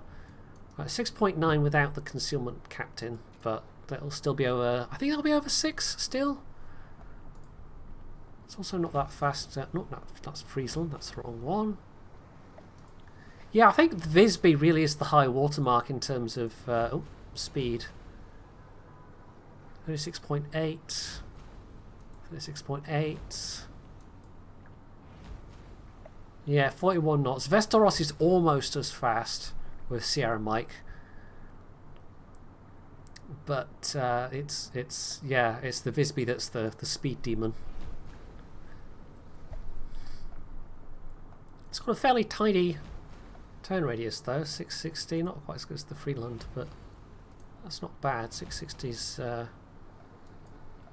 there are certainly worse out there. 610. 610. How's the whisker compare? That's 610.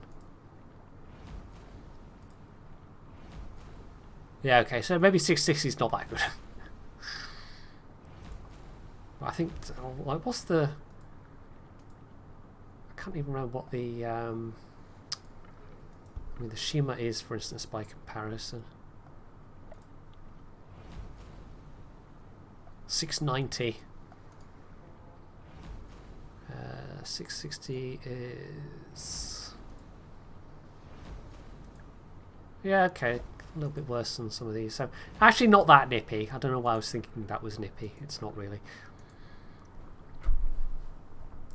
You know, I might just not be lazy and, I guess, respec another captain. One of these test captains.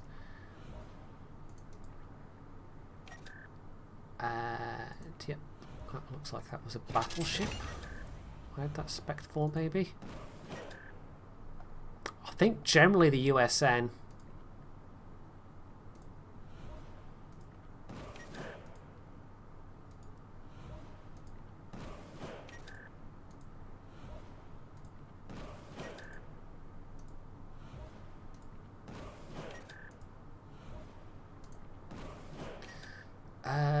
Let's see. What did I have for the... Oh, that game's finished anyway. Did we win? No, we lost. Pity. Oh, that was it. BFT. And then... Oh, why was I packing... I just realised I had Expert Marksman instead of Adrenaline Rush. I don't quite know why.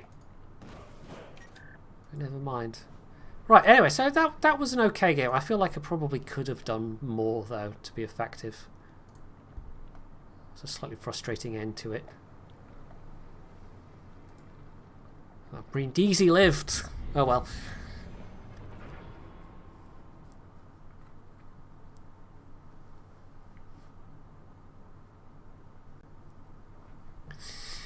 I think once I've played the tier 10, I will call the stream there, just to not make it too obnoxiously long for people watching later on YouTube.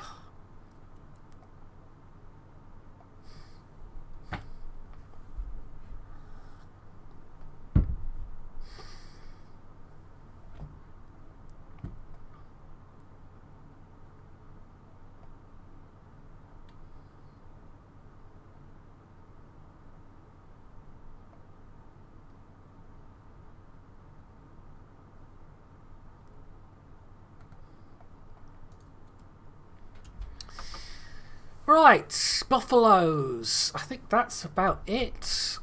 Yeah, Mogador, we can definitely outspot Kitakaze. I think so? Not sure. No, I don't think we can. I can't remember offhand. I don't have that shit, so... Yeah, I'm honestly not sure.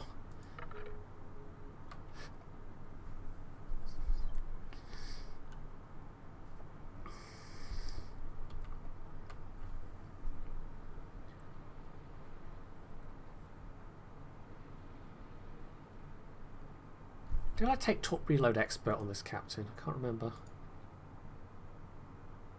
I don't think I did.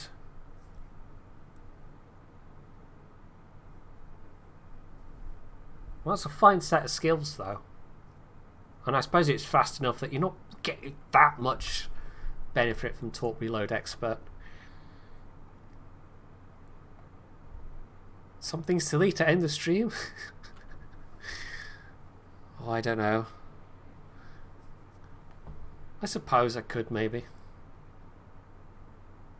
I can outspot Kitakaze. Okay, that's good to know, because that thing can probably outgun me. Again, it's the two-turret arrangement. And again, not especially comfortable angles. Although I think this is better than the tier 8. That's maybe 38, 42 degrees, something like that.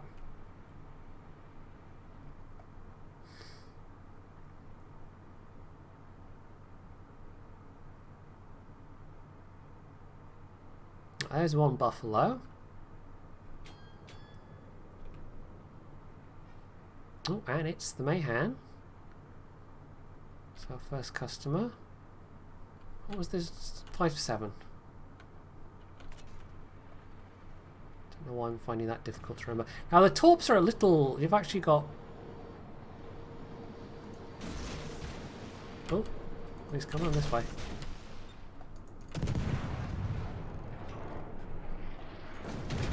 Totally what I meant to do with my... Ooh, scroll wheel.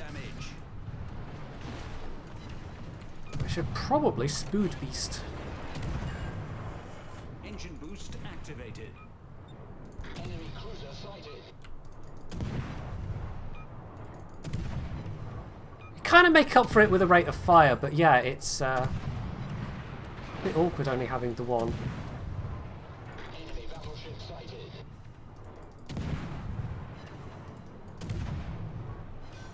There we go, he's dead. We sank an enemy destroyer. So you can get the pew-pews out fairly quickly, but with only one turret available if you're trying to juke away from somebody's fire.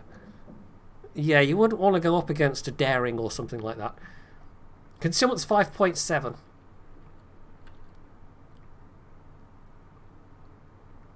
Easily enough to beat a Mayhan. I don't know why the Mayhan did that. I thought they were just going to go around the island and I'd have to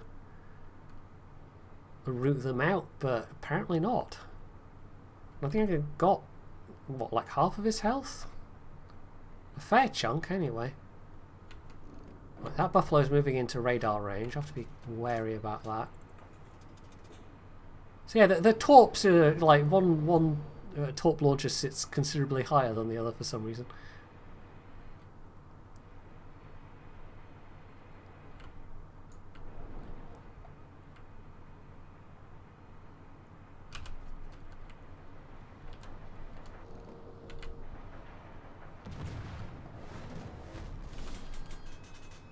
It would be nice to try that Musashi. It's always tempting to go, oh, I'll just rush somebody down, and then it's like, no, you're not going to kill them though. That's a really bad idea.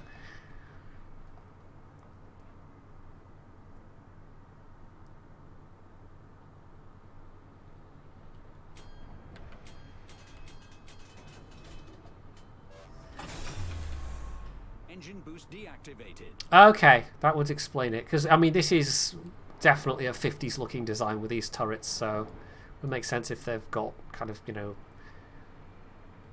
rockets and things.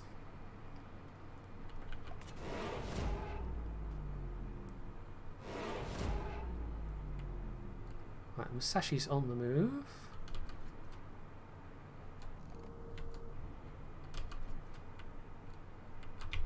Oh, there's the Mogador. Well, that's awkward.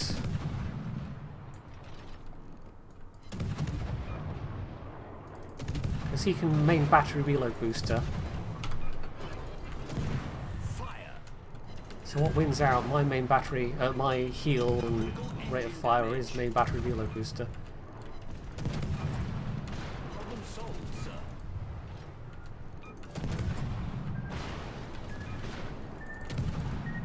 Oh man, this turret arrangement's so awkward. Your business is appreciated. God, this has cost me all my health. And the answer is no, we cannot gun him down, but we did get to kill him. I was really not expecting to see him there, but never mind. At least we traded. And I didn't get torped by him. But yeah, with the main battery reload booster, he could just kick out enough damage. And with the awkwardness of those turret angles, I just couldn't keep up with him. So, never mind. We'll come back to that one, but we'll maybe play the tier 10 in the meantime. Which is going to be, I don't know, steel or coal or free XP or something.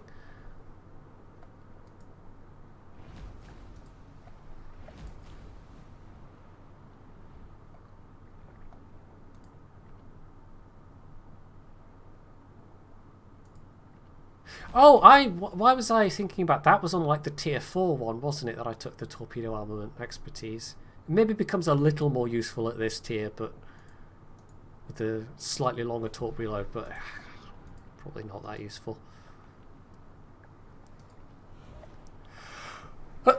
Oh dear, that came out of nowhere. Alright, while I queue that up, I'm going to go and blow my nose.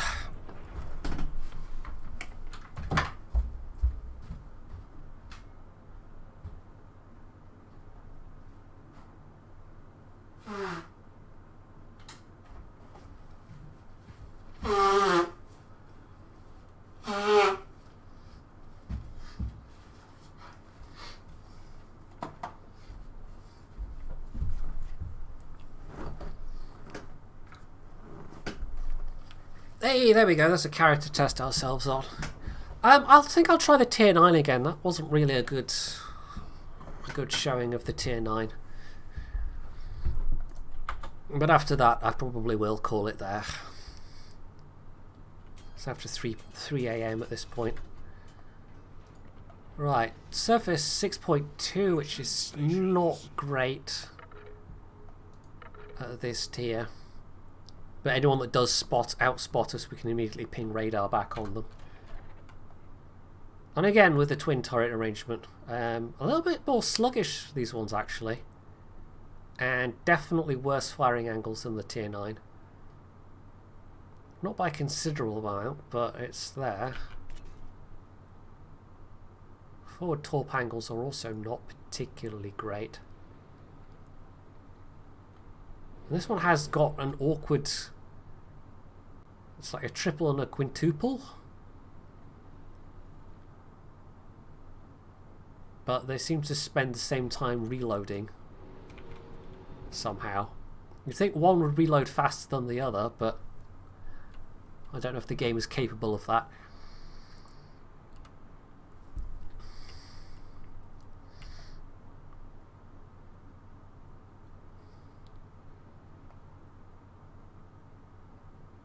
Yeah, they're not exactly slow turrets, but they're not the fastest turrets in the world either.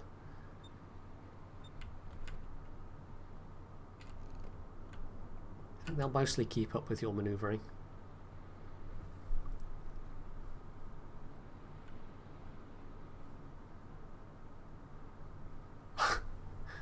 Okay, well apparently that was a perfectly acceptable name. Long Schlong 69. Okay then. Good to know. They just got recalled.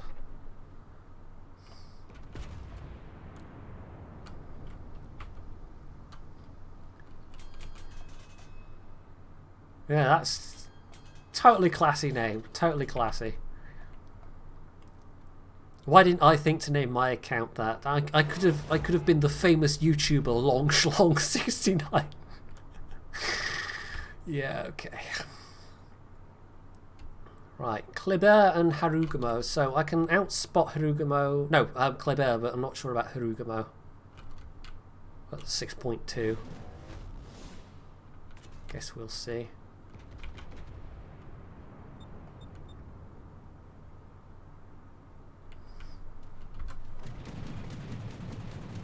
No defensive, but still.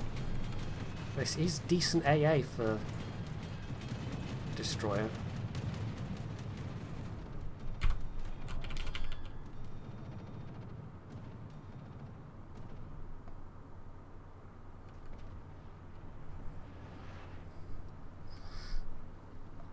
It does slightly inhibit what I can do in terms of being really forwards though.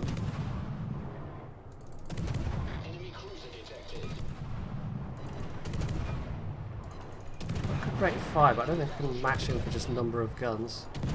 Fire. Oh, by the way, did you know I have a radar? You do now. Enemy cruiser detected.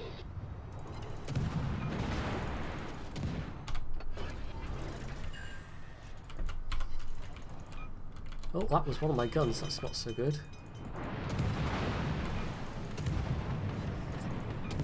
Battleship sighted. Engine boost activated. Right, so that proved its worth there for sure.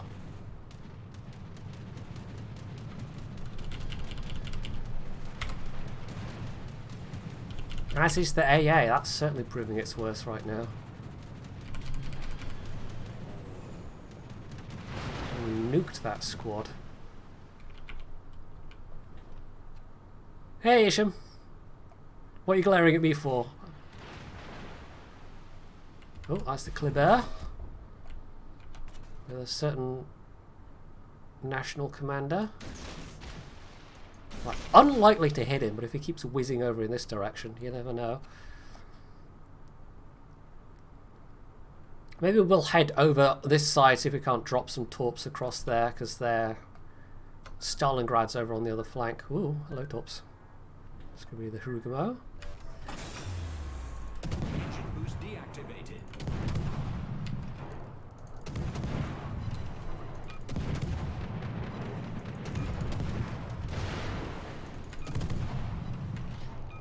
Enemy destroyer detected. It's the Kleber again.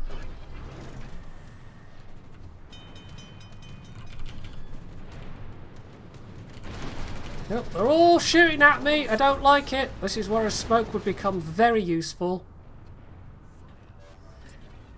There's not a lot I can do about it because the planes just were keeping me detected. Even if I'd been able to stay unspotted. Still though, 17 planes shot down for that amount of time is not too bad, but yeah. This team's being awfully shy. We basically had no support in the middle apart from the Venezia doing a little. Everyone else is over on this side. So I don't know how that's going to go.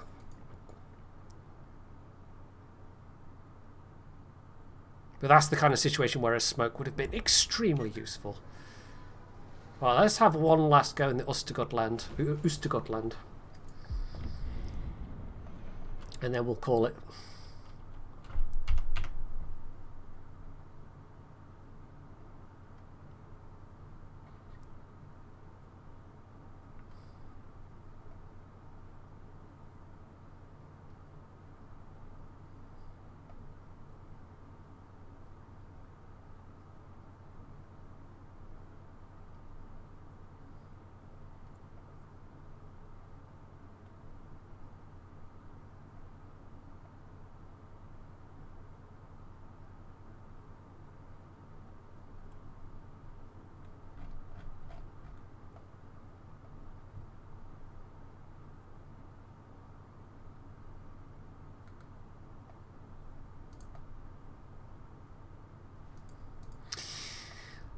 Right. Oh, that's a lot of radar.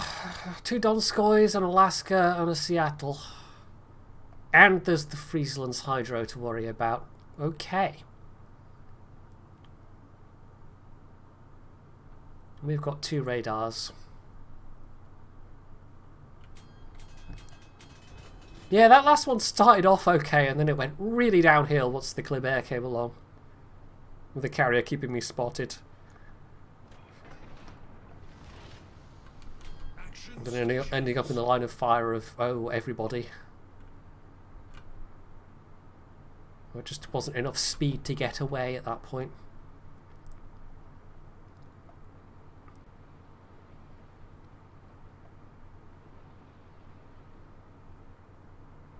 Right, we're definitely not going to go for B, not with all the radar and everything, but we'll see if we can get close enough to make some drops across.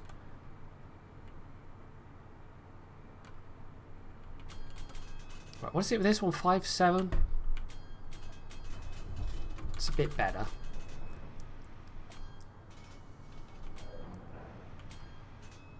Basically wait for my torps to come in. Actually, let's get a little closer.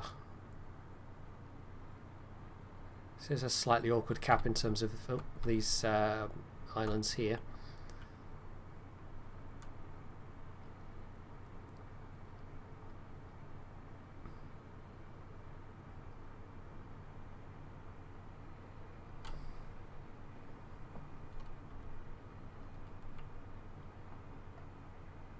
I think they do, but I'm not sure with the HE shells. Don't quote me on that. Really not sure.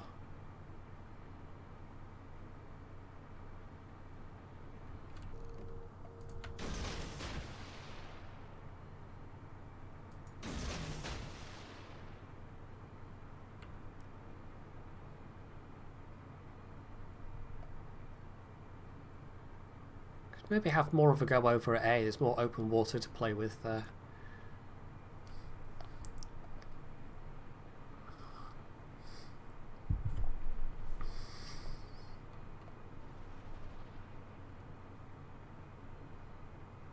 Right, that's possibly Destroyer's smoke, or it could be the Brindisi. Yeah, there's a Seattle. I think you can just about tuck in at the edge here. And cap.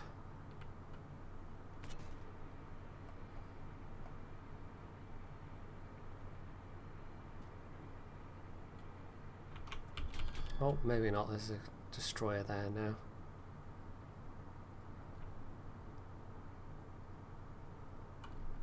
I definitely have the radar advantage in this game.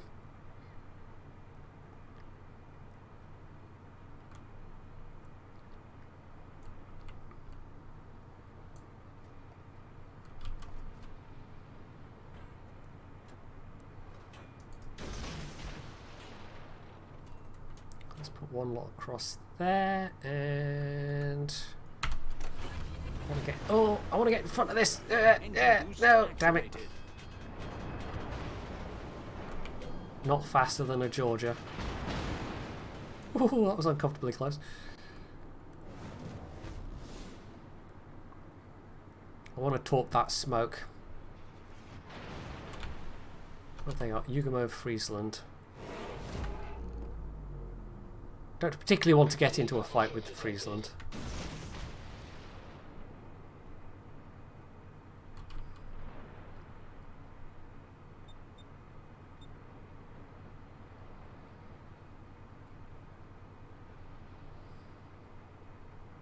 But hey, at least it's someone that can't torp me. Oh, that Seattle's getting way too close. Don't like that.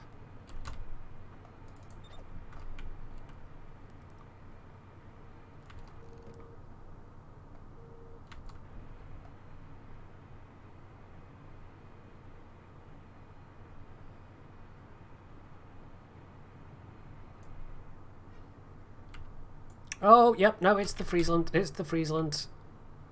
Oh, God. Do not want, do not want. Let's hold fire.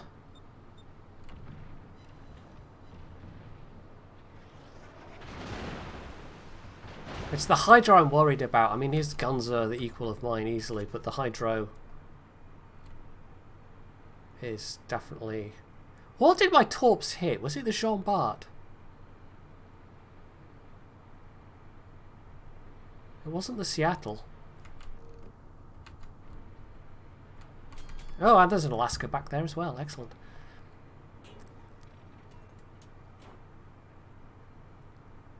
I'm not 100% sure what the Georgia's doing, but they've killed that Seattle at least. That's one less radar to worry about. Engine boost deactivated.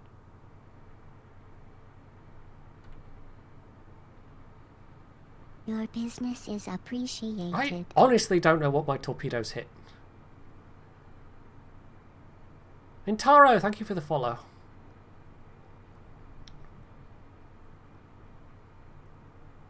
We could perhaps try capping. I think we just about outspot the Friesland by 200 or 300 meters. It wasn't a big gap, but enough of a gap to give us some early warning.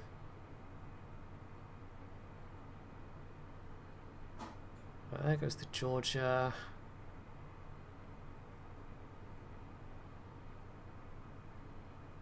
Can't really drop on anything right now. They're all heading away from me. What range have I got? Oh, 15 kilometers. Why did I still think it was 12? I don't know. Oh, it's turning around a bit now. That's actually kind of useful. Why did I think I had 12 kilometers still? Oh, hello.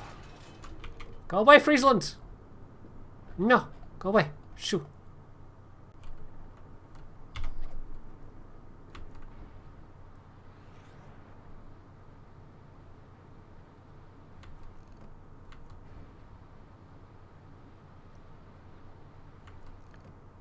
If he's running Hydro, he'll have spotted those torps, so yeah. They're not going to do much.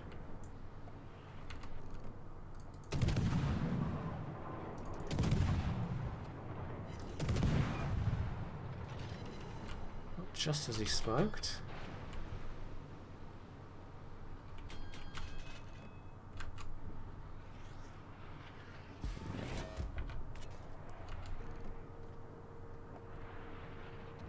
Well, 30 odd seconds before my torps come back.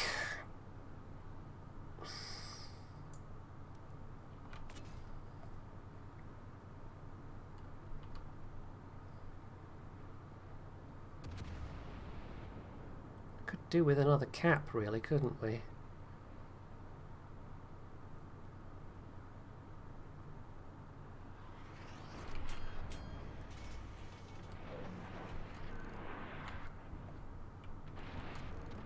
Enemy cruiser sighted.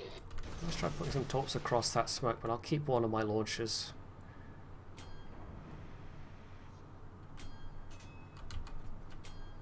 There's the Sovietsky Soyuz.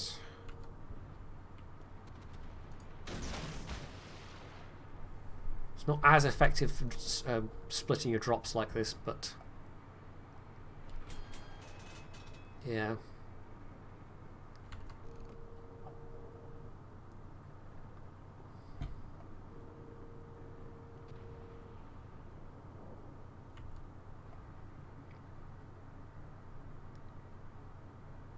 There's an Alaska near B. That might make capping it a bit tricky, but the Fletcher's full health. So they could potentially go for it. I think I thought it was 12 because the Småland has 12 kilometer torps. I wonder if the Halland has 15 as well. Might well do. Right, 2 hits. Decent strike.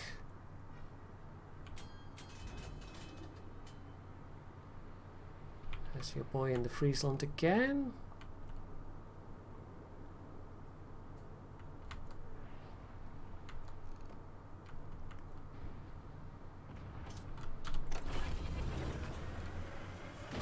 Engine boost Of course, activated. I've got the heal and he doesn't, but I don't especially want to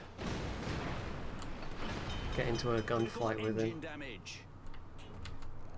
If I can keep him spotted, however, that'd be Problem useful. solved, sir.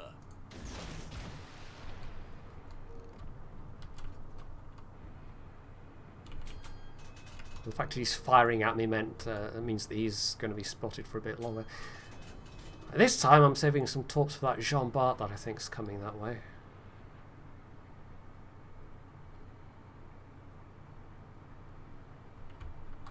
Maybe I'm being a bit too cautious. Maybe I should be using my guns more. I don't know.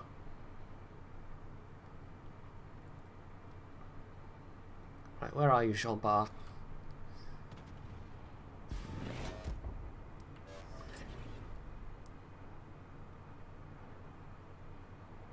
I think overall we're not doing too badly, but we need to kill stuff. Now Jean Bart's not looking like they're in a good way.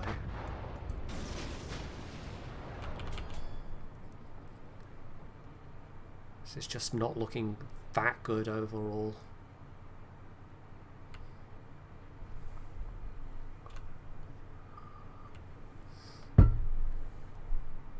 But if we get B, that will certainly be very helpful.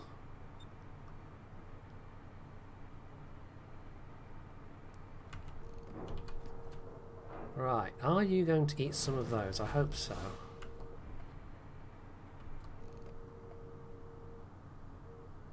Just the one. Flooded though.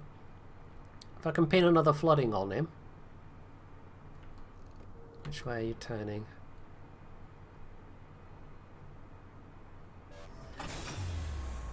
Engine boost deactivated.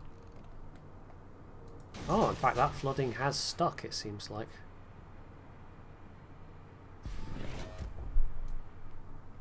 Brindisi torps.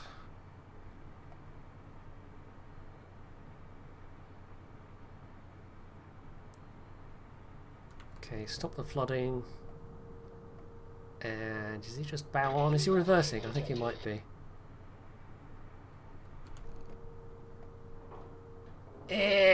No, that's gonna...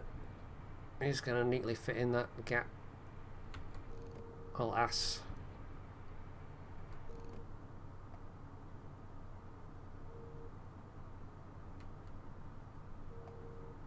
forwards again? Yes, you are. Oh, oh, oh, hard turn, hard turn.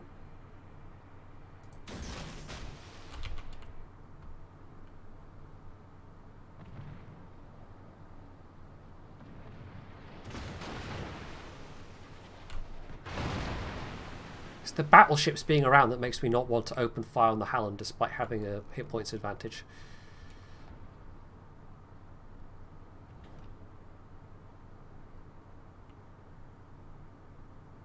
Especially now the Alaska and the Brindisi are relatively close by as well. Right, are we gonna... No, that's gonna miss.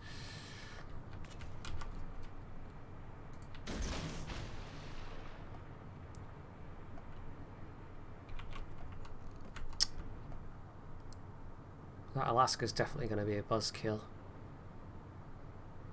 Because the trouble with these is it's a harder calculation as to whether to open fire or not, because you can't just smoke up again after you've hit what you wanted to hit and conceal yourself. I know in this case there's a radar right there, so that wouldn't really be a thing I could do anyway. I think this is pretty much getting away from us. Enemy cruiser detected. To be honest.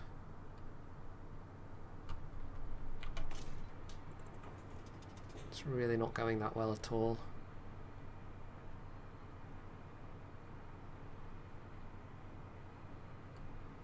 If the Alaska goes down, that will certainly be helpful.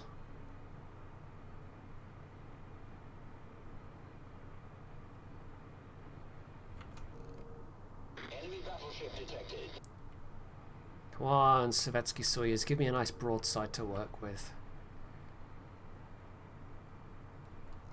We've still only killed one ship.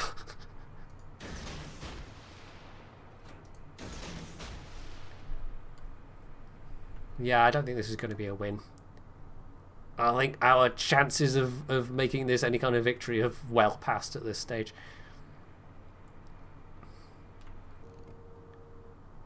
I don't know how much them having a radar advantage will have helped them, but it certainly won't have hurt. Right, that's a couple hits. Ah, only two.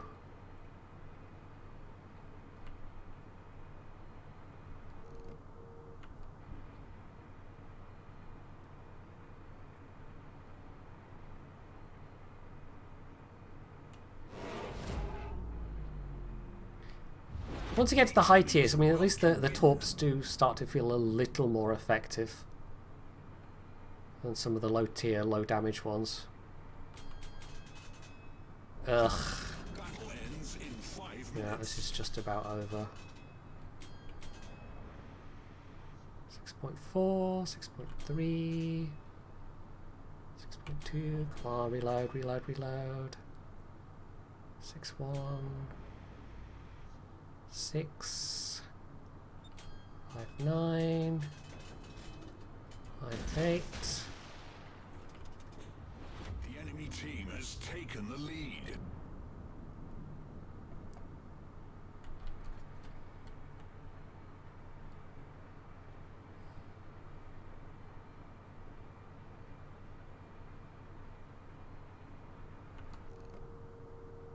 Hopefully that's a flooding. Yeah, but I guess, yeah, damage control instantly available.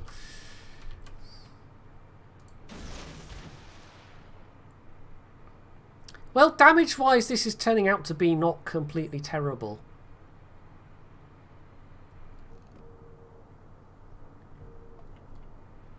And now I've got a bunch of battleships kind of semi-chasing after me. Oh, one of them actually hit the Brindisi. Bonus damage! The enemy team has taken I get the time lead. for another drop before this finishes. Oh, maybe. Yeah, somebody just killed something.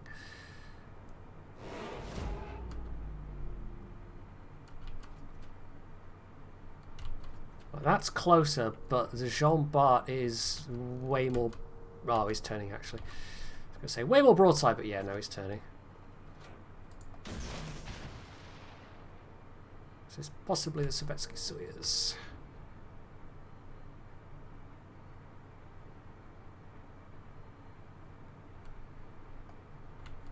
Yeah, well, they're going to miss.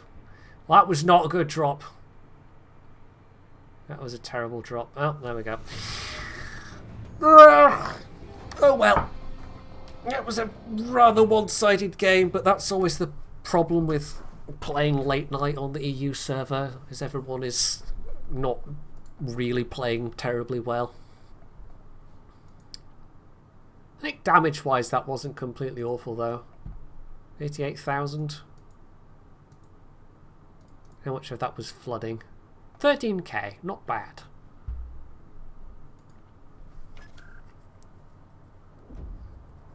Well, we're closing on 4 hours. I think we'll end it there. And oh, gosh, a lot of these last games have been losses, haven't they?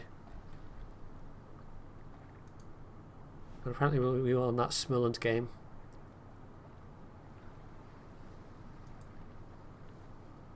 Well, I really didn't get to do that much, but the enemy team, yeah, that was, again, a very one-sided match.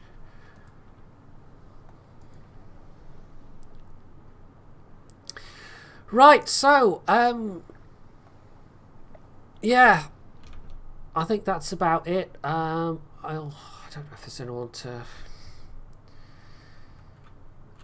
what's the thing I'm looking for? Following, there we go, Twitch following.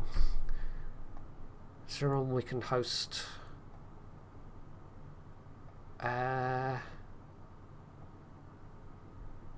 Klaus Kellerman is playing Death Stranding? Oh no, he's not. That's his latest stream. That's someone actually streaming. Who's actually live? And playing warships. Kevisib. Let's host Kevisib.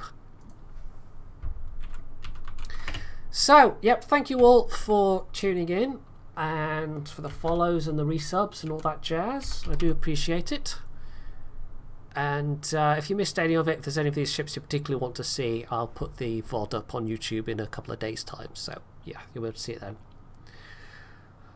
Well, that's it for now. Have a good evening, night, day, wherever you are, and I'll see you next time.